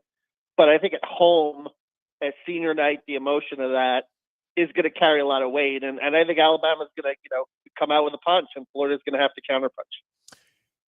Florida, obviously, I mean, you're 12-4 in the league, so obviously things have been going right, whether you're at home or on the road. But have you noticed a difference on how this Florida team plays when they're on the road? They've been up and down, but obviously, the Auburn game, they played an A+ game, and they actually started that game, I believe, down 20-13, and then from that point on, they played some of the prettiest basketball that I've seen them play all season. So they tend to, they've been an exceptional home team the last 2 years under Todd Golden. I believe they're 28-2 at home, and they feed off the emotion of the crowd at home. On the road, Todd says it's more of an execution deal. Mm-hmm. It's more of a, us against the world kind of deal where they just try to really focus and hone in. So 6-3 on the road this year. Obviously with that win at number 1 Alabama, they beat Mississippi State on the road. So they've had some good road wins on their resume. Last road game at Georgia, notwithstanding, they've been more than respectable away from the O'Connell Center this season. Yeah, and the thing is, what makes Florida so tough to match up with is they've got, once again, a 3-headed monster at guard. I love Walter Clayton, but he wasn't even at his best when they thumped Texas A&M on Saturday. But Will Richards certainly was, and he kind of gets lost in the shuffle because Elijah Martin's a great addition from FAU, and everybody knew about Clayton coming into this year. But Richards kind of just been the steady as she goes guy. He's been a program guy there and gotten better every year. And he's coming off of a game where he scored 25 and hit 6 threes. And he really hurt Alabama last year as well. This is once again, a very strong backcourt for Florida. Yeah. And I think what Will Richard has done, Drew, is, both he and Walter went through the pre-draft process last year and came back. And Will has gotten a lot more athletic. Like if you look at him now, you look at his body compared to last year, he's making things happen on the defensive end of the floor. He's jumping passing lanes. In transition, he gets up, he dunks. He just looks like a different player in that regard. And, he's still up and down. I think his personality, sometimes he's a little deferential at times to Martin and Clayton. But, over the last 2 games, he's taken 23 attempts and he's made 11. So, he's putting them up. Walter Clayton kind of got smacked in the face early in that Texas A&M game, and I think he was a little out of sorts.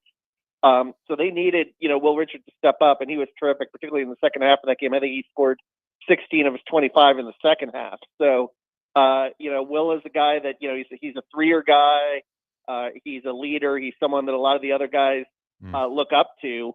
So, yeah, he's one of the keys. And And, Drew, the front court with Hanlogden returning. Yes. Back to that 4-post rotation that Todd really likes that you can play, and still a really good rebounding team, obviously +8 on the board.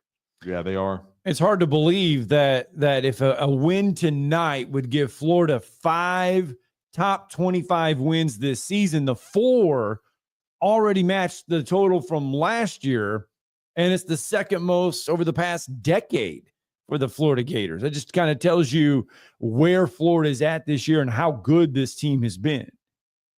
Yeah, no question. I think that, it's interesting because when you look at their quad ones right now, I believe they're 7-4, 6-4. The non-conference didn't shake out the way they intended. I mean, North Carolina's had kind of a down year, and they played them, Virginia, Wake Forest. So they didn't get the number of quad ones, I think, in the non-conference they were hoping to get. But in conference play, obviously with the SEC, every night's a quad one. So I think their resume is pretty good. There's some critics nationally that say, well, they haven't played a hard enough non-conference schedule, and that could cost them on the 1-seed line compared to the 2-seed line. But I really think that, obviously if they close out the regular season with these 2 wins, they'll get the 1 seed. And the SEC tournament's a weird thing because, I've seen the selection committee. Some years they take postseason conference tournaments into account. Some years they don't. So it's very wonky. I think you want to do it in the regular season and not leave it up to that.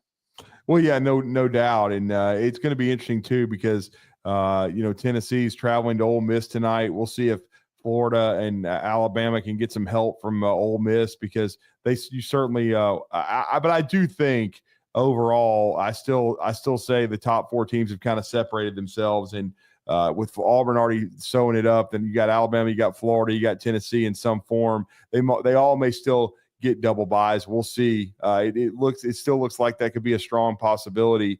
But Alabama, I thought they actually played better basketball, even though they lost against Tennessee on the road. But again, Florida's going to be a different animal. You talked about now the 4 big rotation that they've got, and another situation. I thought he actually played a really good second half and gave Alabama a chance to win. He was a big part of it as an unsung hero, but Grant Nelson is questionable. He's been banged up. I know it's senior night, so we'll see if he can go tonight. If he can't, that's going to be a big blow to Alabama with the 4 bigs for the Gators. Yeah, no question, because Grant he's a pretty tough kid, as you know. I think he really helped fuel that Final Four run, obviously last year with Sears. He brings that experience to the table. But yeah, I mean, Clifford Murray, I remembered him from Rutgers when I was coming to Indiana. That's right. He's a pretty good rim protector, and I think it's going to be a tough matchup, certainly for Florida, and this is going to be it'll be a fun game to see too. I have a feeling, tempo, both these teams like to get up and down the floor, so it'll be a game that'll be easy on the eyes for sure. Well, yeah, I mean, Florida's averaging over 83 points a contest, only giving up 67 right now. So if the defense travels tonight, I mean, that could be big for Florida. Yeah, and that's I think that's always the big question mark with Florida is, like, when they play those elite offensive teams like Kentucky, can the defense show up? Can they play consistently? Can they really get down and dirty? And if they do that, then I think that, it's a Final Four team. But we have seen sometimes Missouri is another example of a team that, came into the O'Connell Center, handed Florida its only loss, another team that caused Florida some problems. And it's interesting because, you look at the point guard matchup, right? Sears and Walter Clayton both wouldn't call them traditional point guards, right? Mm-hmm. And you look at the assist to turnover ratios, and both can be a little shaky with the ball at times. I think that's another interesting storyline to see who takes care of the ball better in this game, and will turnovers be a factor? Because, sometimes turnovers can lead to runouts and easy baskets. Yeah, they can. And that was one thing I thought Alabama made progress. I was worried about the live ball turnovers against a defensive team like Tennessee, but they really kept the turnovers down. And I think that's why they were able to get the pace to their liking for parts of the game and nearly score 80 on a team like Tennessee. And you've seen the Vols. They're really good on defense. They held Florida to 44, their season low, which that seems unfathomable to me with how good Florida is on offense. But again, basketball is a funny game, Kevin. You've covered it for a long time. You can have a night where things just don't go your way and you don't make a shot. Yeah, no question. I mean, you could come out with a C-plus game, and then another team comes out with an A game.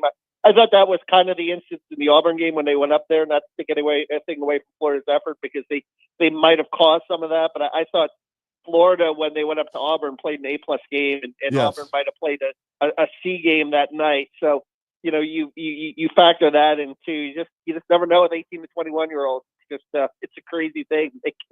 You don't know what's going on in their personal lives too, and everything that can impact their performances when they get out there and step out there on the floor.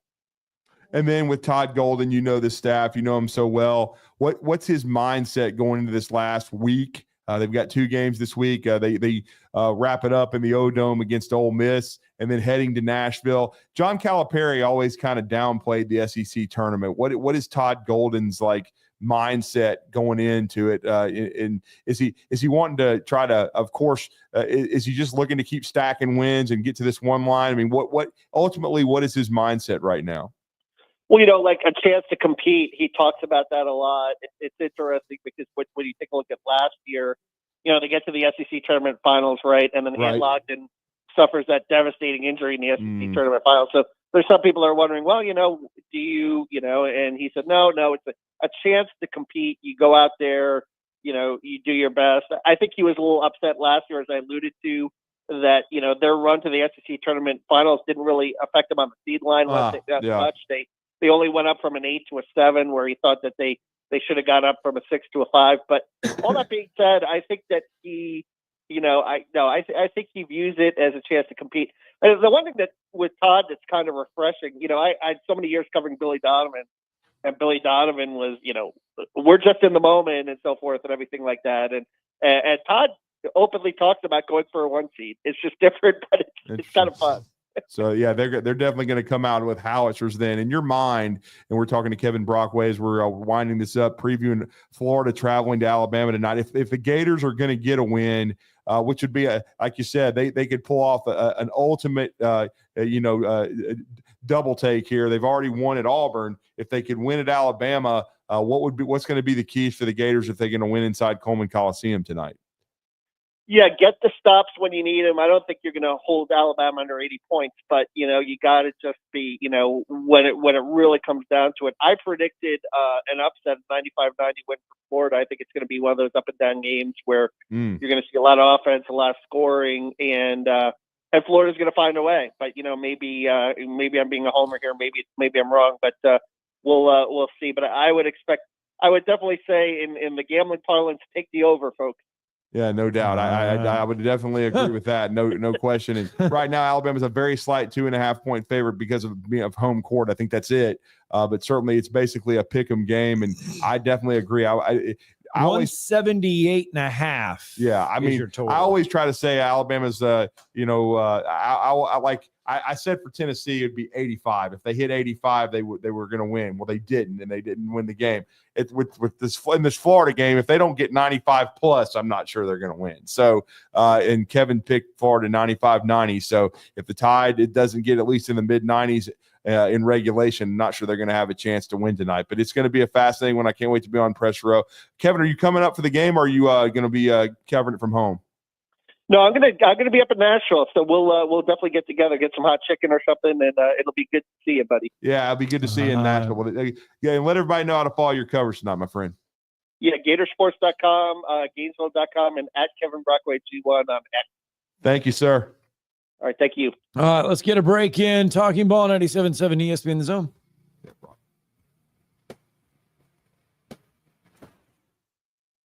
You're listening to Talkin' Ball on 97.7 ESPN The Zone.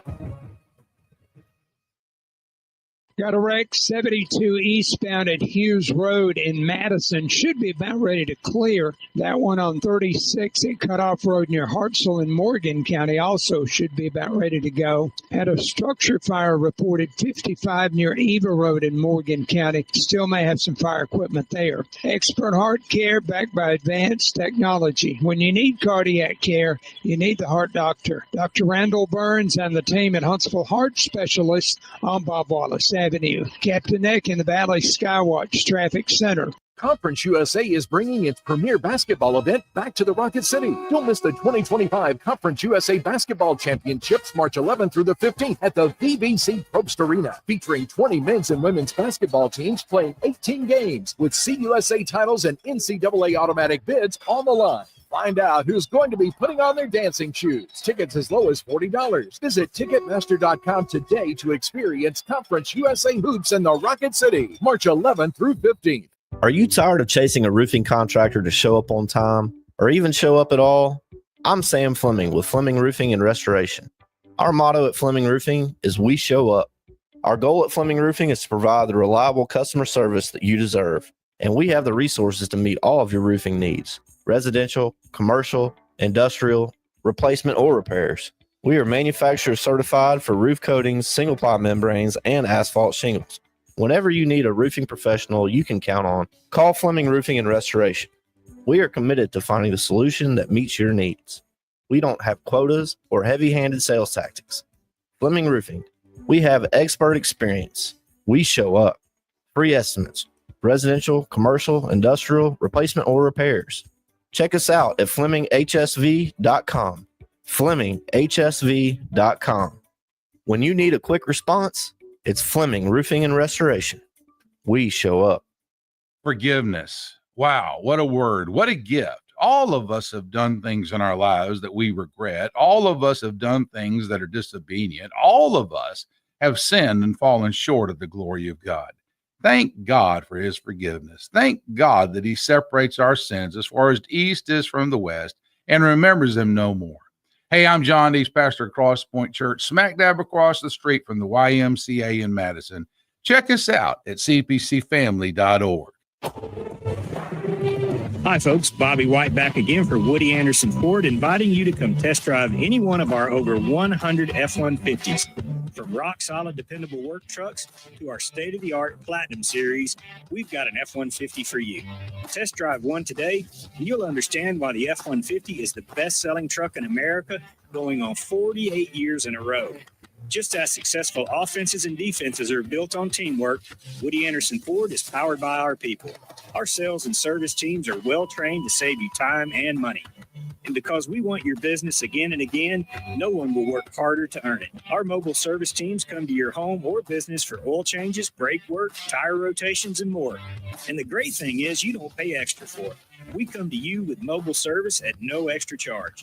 Proud to be local, family-owned, and at your service for over 62 years. Woody Anderson Ford, Alabama's F-150 Superstore. We are your home for March Madness. For a second straight year, Ivy Madness has come to March Madness. Yale upsets Auburn, and Yale is on to the second round. We are 97.7 ESPN The Zone.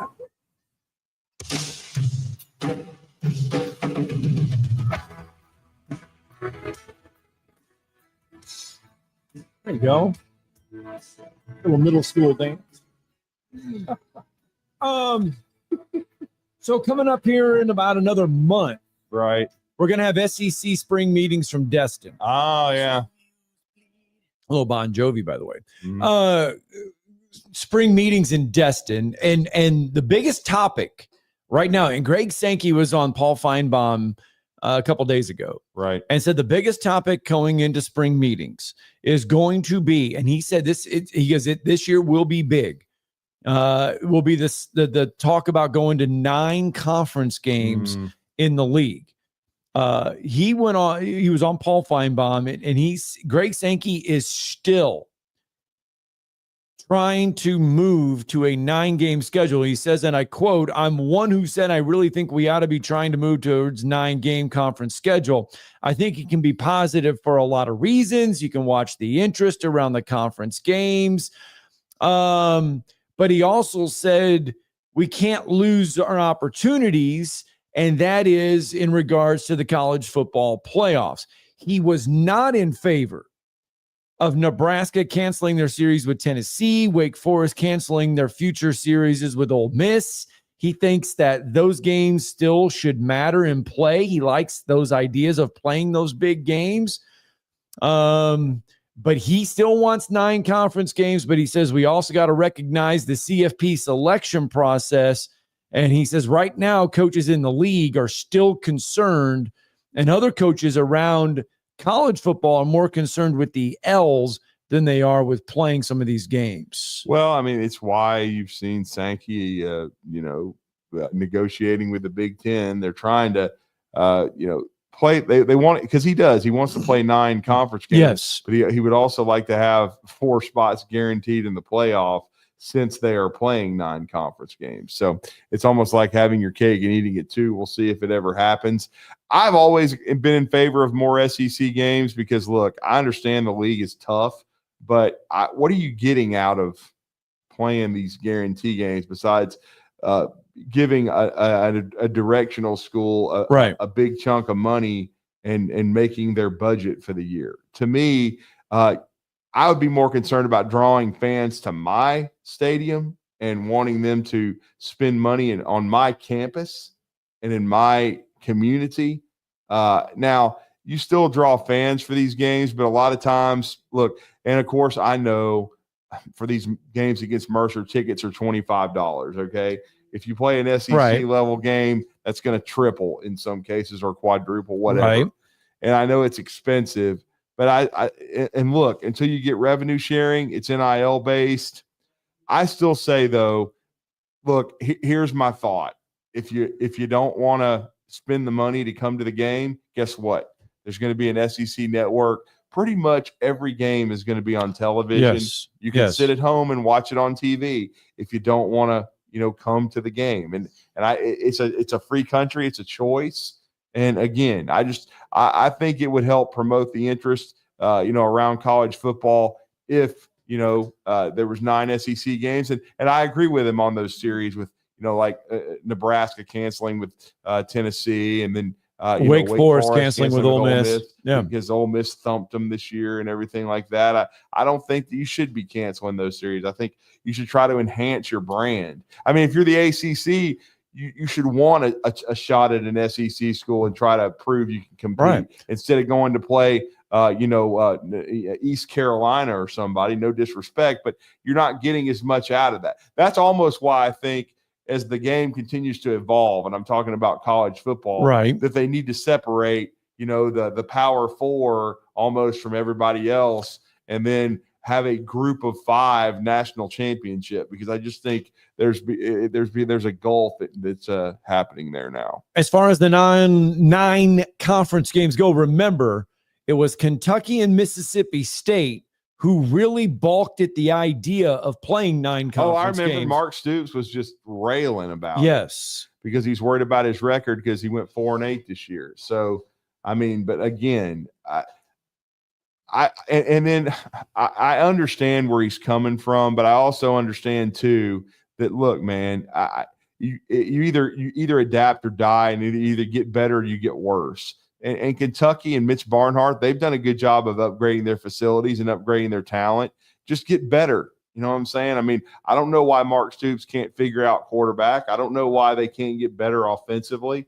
Liam Cohen is considered, now he's a head coach in the NFL, for crying out loud. And yet he had a little bit of an impact on Kentucky offensively, but they never could get completely over the hump. I mean, I'm sorry, but when people start complaining and moaning and groaning about that, they just get better. I don't feel sorry for them at all, All right, so the SEC spring meetings, again, they're coming up on the horizon.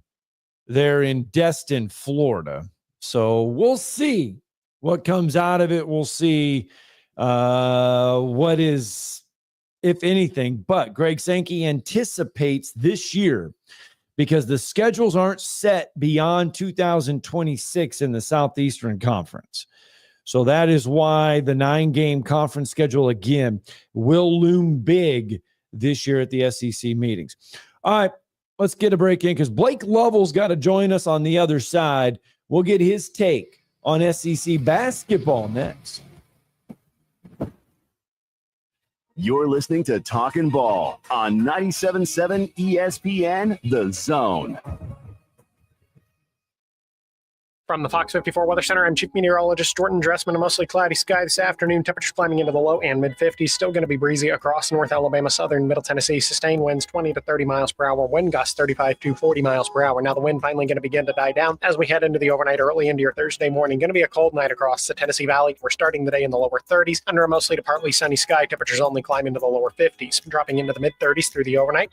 Partly sunny to mostly cloudy sky for your Friday afternoon. I'm Chief Meteorologist Jordan Dressman on your home for ESPN Radio, 97.7 ESPN The Zone. Eagle Masonry and Installation. It's right there in the name. Eagle is your one-stop shop for block, stone, or brickwork, monument signs, and outdoor kitchens and fireplaces. Eagle also offers the finest craftsmanship and insulation, including fiberglass or spray foam insulation, and of course, insulation removal. Philip Love and his team have years of experience, bringing the region the best in masonry and insulation services. For more information and a quote, visit insulatewitheagle.com or call 256-755-1556. Eagle saves you time. Eagle saves you money.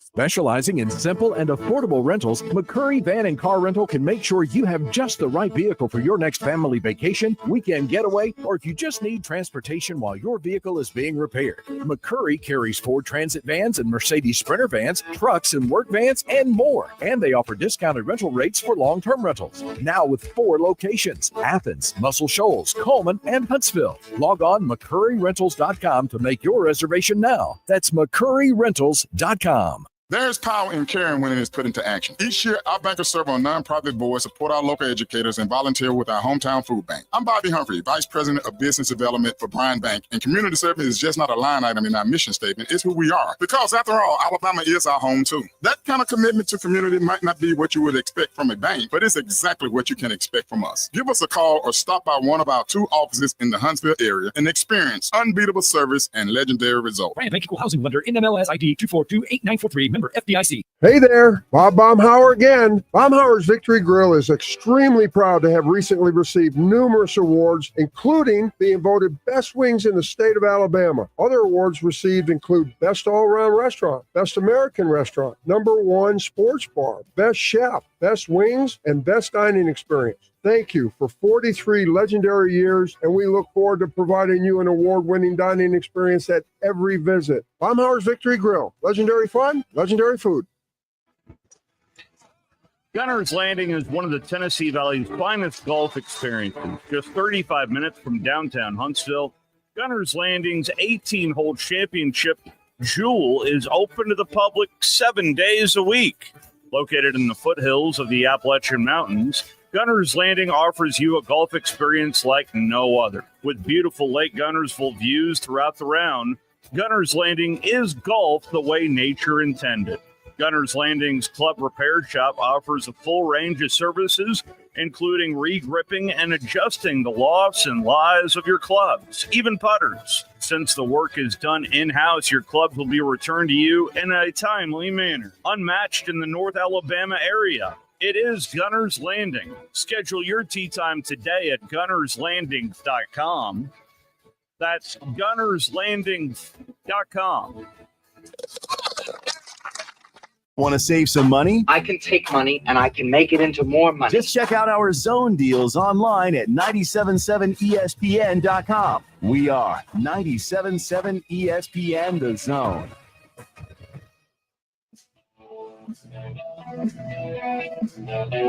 I don't know that one. You know this one? I don't think so. I don't know that one.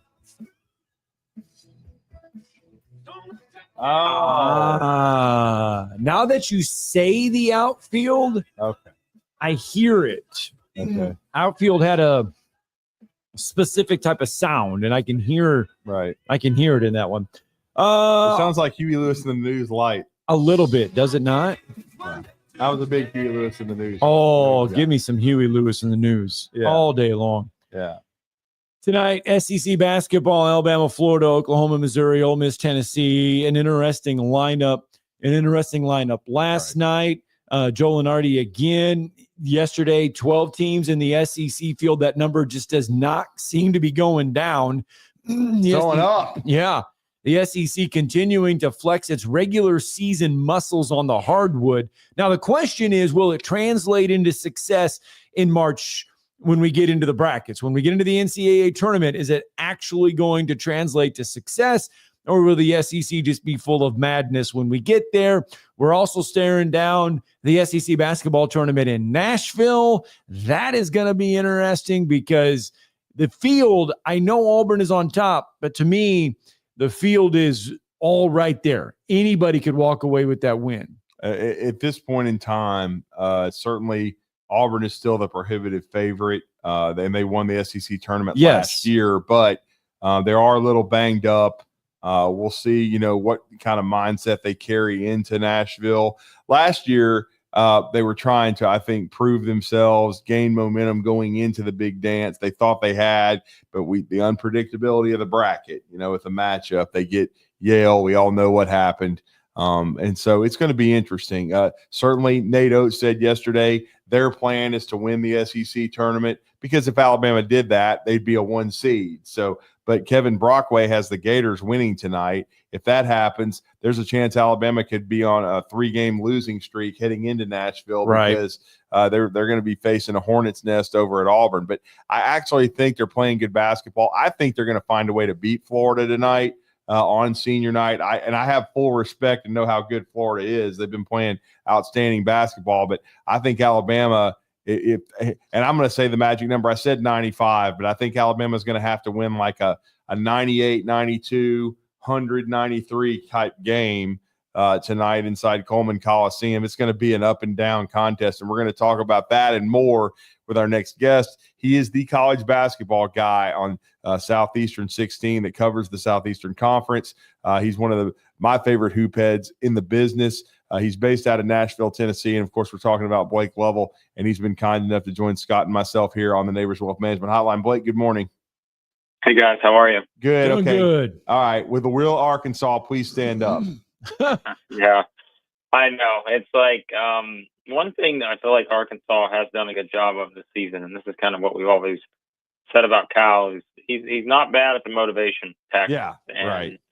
I think when people thought their season was over, maybe me included, when they were 1-6 after that home loss to Oklahoma, and then I was like, well, they got to go to Kentucky, and I know how that's going to go because, well, it's Kentucky, and they were playing well at the time, and then they find a way. He gets them motivated for that one, and then all of a sudden that's kind of where things started for them. And even after tough losses, it seems like they bounced back in this stretch. And obviously the South Carolina loss, which I know from an eye test standpoint, it's a bad loss, but still from a metric tournament resume standpoint, it's not that bad of a loss. What happened to South Carolina? All they had to do was make up for it by beating Vanderbilt, and they did that. And so now you kind of equal those out, and I think Arkansas, if the tournament was played today, they'd be in. I think they'd probably have a chance to be out of Dayton today. And so to me, the formula for the Hogs is pretty simple. If they win on Saturday, I don't think there's any chance they're headed to Dayton. If they lose on Saturday, then I think, it becomes a little more iffy depending on what happens in the first round of the SEC tournament. And, we say this every year, guys. I don't think the SEC tournament's going to matter much as usual. Okay. But I think it is going to matter for Georgia, Arkansas, Oklahoma, Texas. Everybody else, I don't know that it's going to mean anything. But for those teams, I think it will. You mentioned Oklahoma. The Sooners are sitting on that first 4 outline, according to Joe Lunardi. They have Missouri tonight at home. Is this the game that kind of finishes Oklahoma off, barring a deep run in Nashville? Yeah, if they don't win this one, I think they're out. I think they've got to win the last two. I just don't even think there's a debate anymore about that. And I know there's the idea that, well, they could beat Missouri and lose to Texas, and it's not that bad of a loss, but I just don't know about that. I think I've always said I know conference record doesn't matter because we played this game yesterday. What's the difference between Oklahoma beating Arizona, Louisville, and Michigan, and let's say Oklahoma beating 3 SEC teams on the exact same seed line as those 3 teams? Is there really that much of a difference if we're putting full body of work as the whole thing for picking an NCAA tournament field? So that's why I think we really overreact sometimes to the conference record when the committee tells us every year it is the full body of work. And so to me, you can't go into the SEC tournament, though, being 5-13 or 4-14 if they're going to have a chance to get in. I think they've got to win these next 2 games because they just need more good wins. And I feel like if they were to beat Missouri, and let's say they lose on Saturday to Texas, then I think you're talking about, okay, they've got to win maybe 2 or 3, probably 2. I think they would still put them in because remember, we keep saying this, it's the context of not just what Oklahoma's done, it's what everybody else has done around them. And when you look at this bubble, I know some years we're like, man, this bubble is terrible.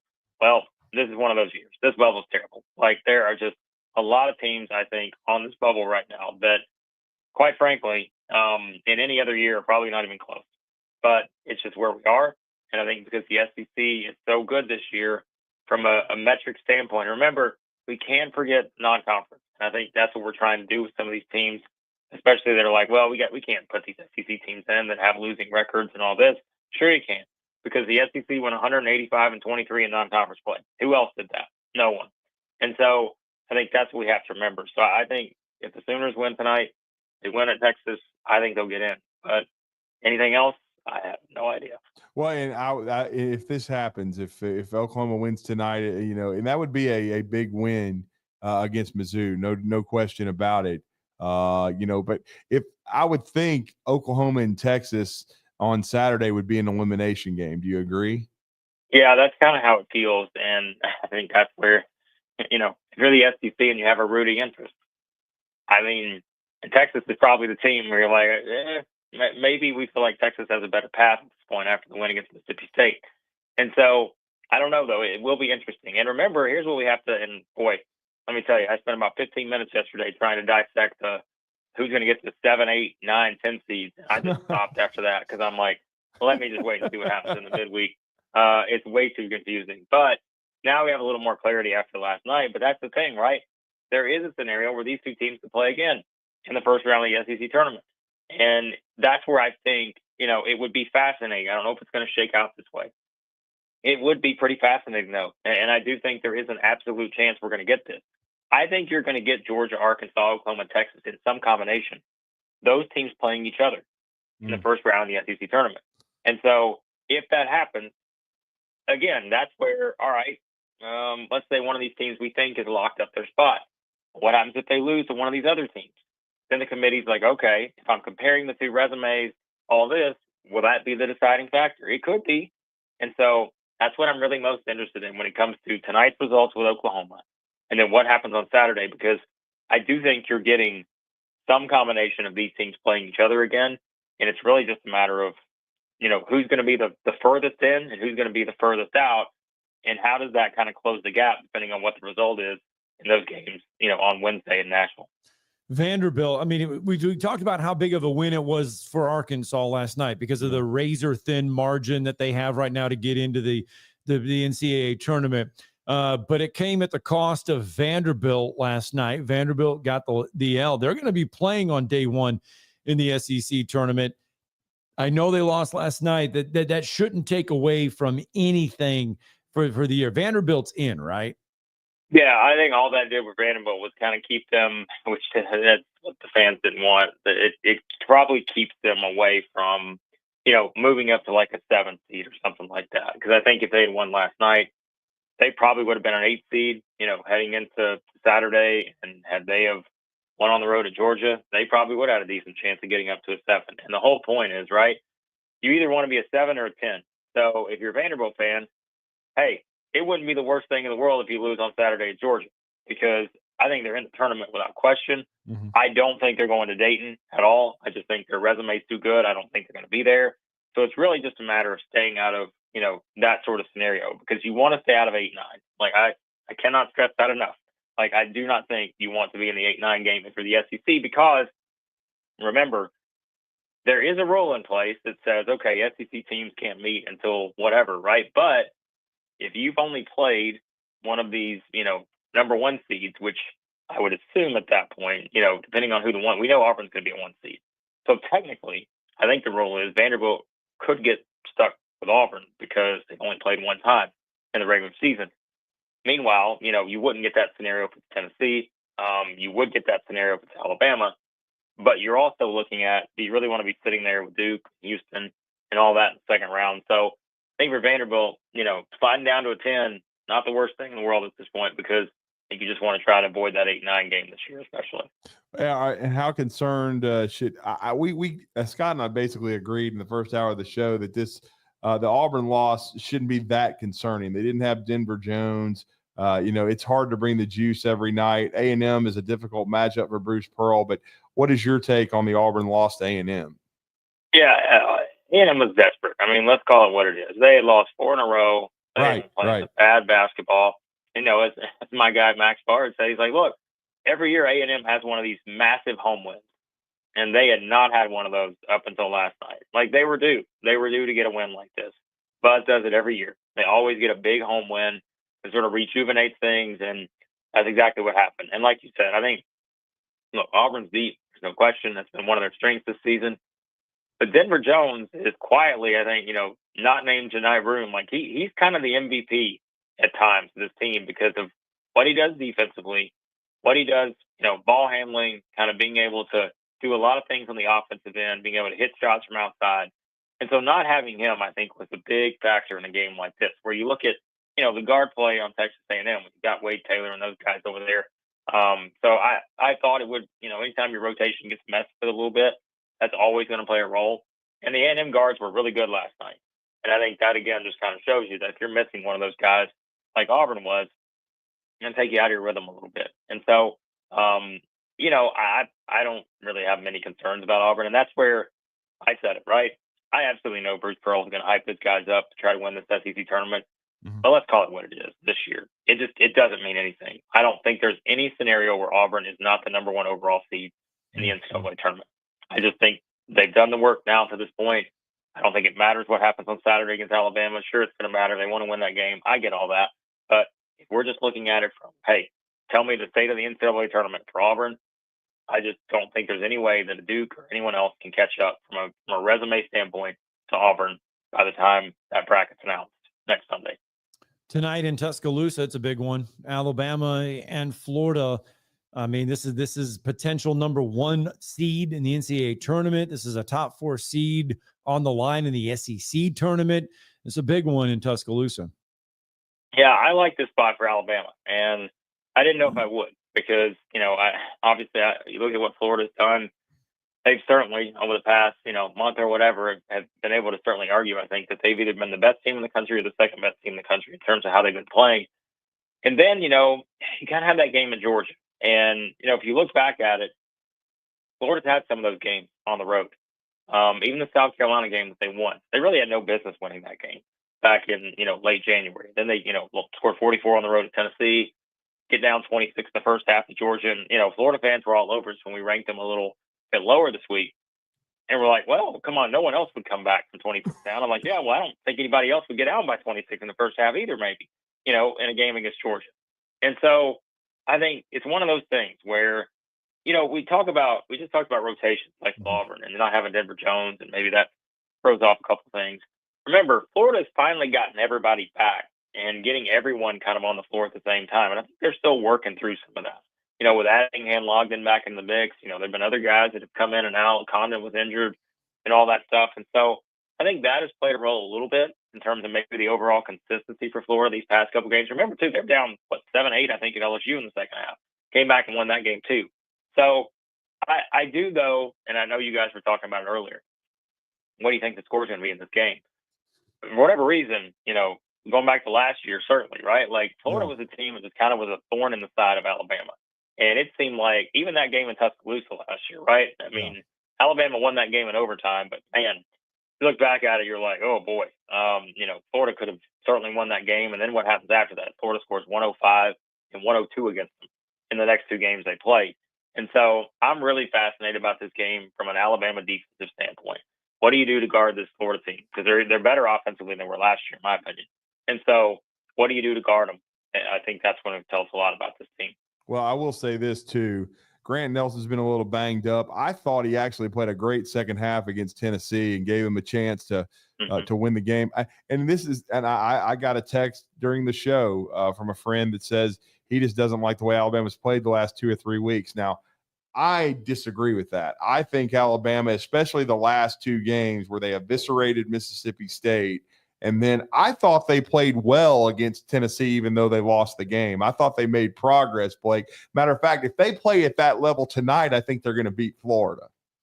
Yeah, I agree. And look, I brought up the stat one of the Tennessee game. It's like sometimes this is easily it's a game of matchups. And Rick Barnes, in terms of the style versus Nate Oates, has had his number. That was the first time I think Alabama had scored over 74 points against Tennessee in the Nate Oates era, and they scored 76. Right? It's not like they scored 85 or 100.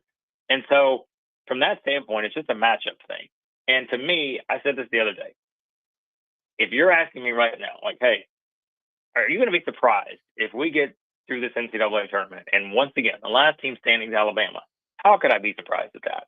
Because I still don't think, even when you look at the offensive numbers for Auburn, even when you look at the offensive numbers for Florida, all that, in terms of taking over a game with simply just great offense, I still think Alabama's the team that does that better than anybody in the country.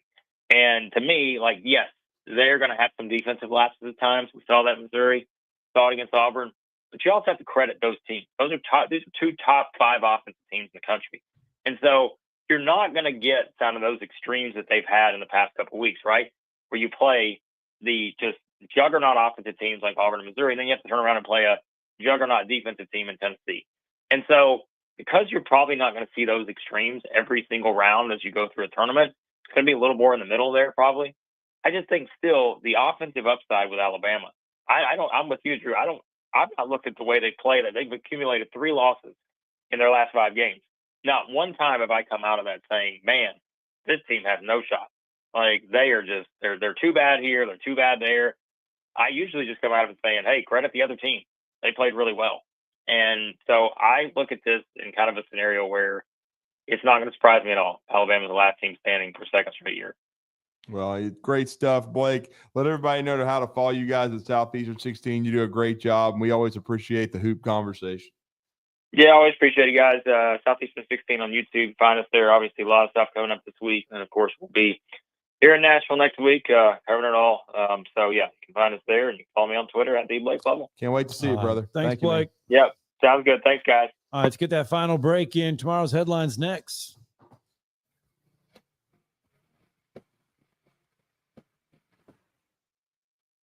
You're listening to Talkin' Ball on 97.7 ESPN, The Zone.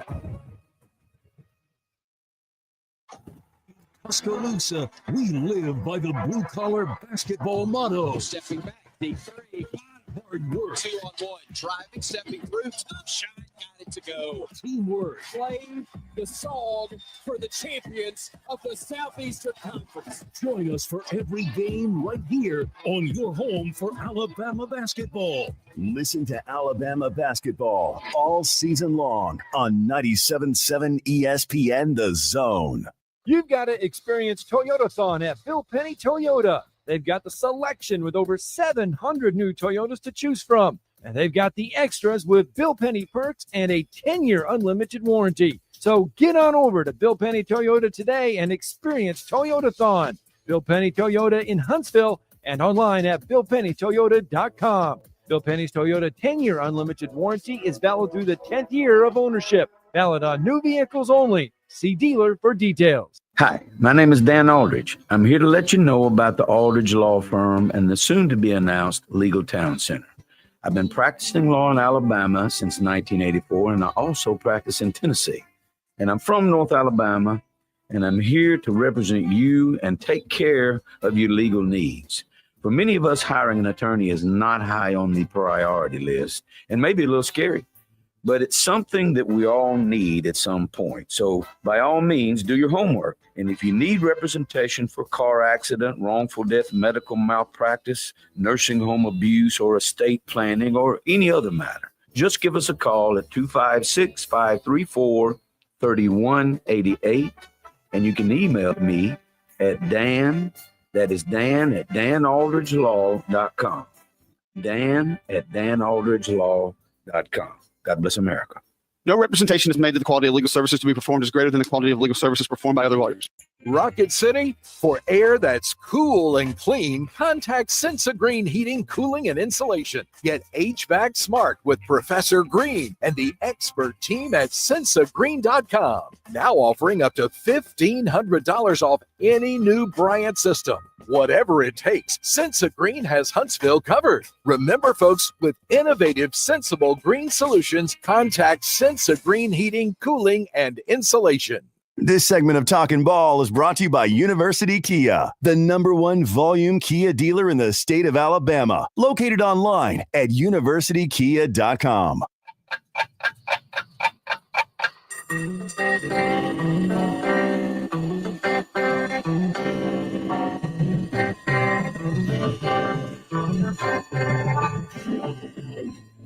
It's time for tomorrow's headlines today with Scott Theisen and Drew DeArmond on 97.7 ESPN The Zone. Really, your tomorrow's headlines today just kind of centers around college basketball and what will come up tomorrow. The SEC, obviously, center stage.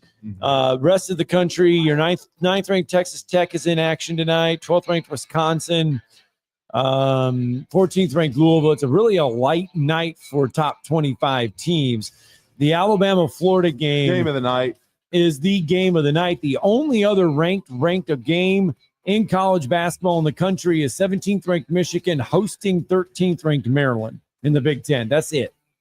So, I mean, this is the premier matchup. ESPN2 on the television, 97.7 ESPN The Zone on the radio, 5 o'clock pregame, 6 o'clock tip-off. And I got to give another shout out to UAH ladies.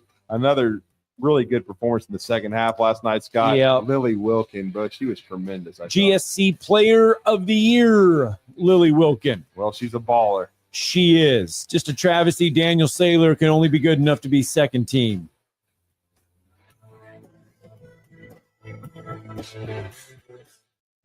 You can now do more without it costing you more. Alabama's attractions have come together to offer the all-in-one ticket that downloads to your mobile device. No matter how many attractions listed on the ticket you see during the time span you bought, your price stays the same.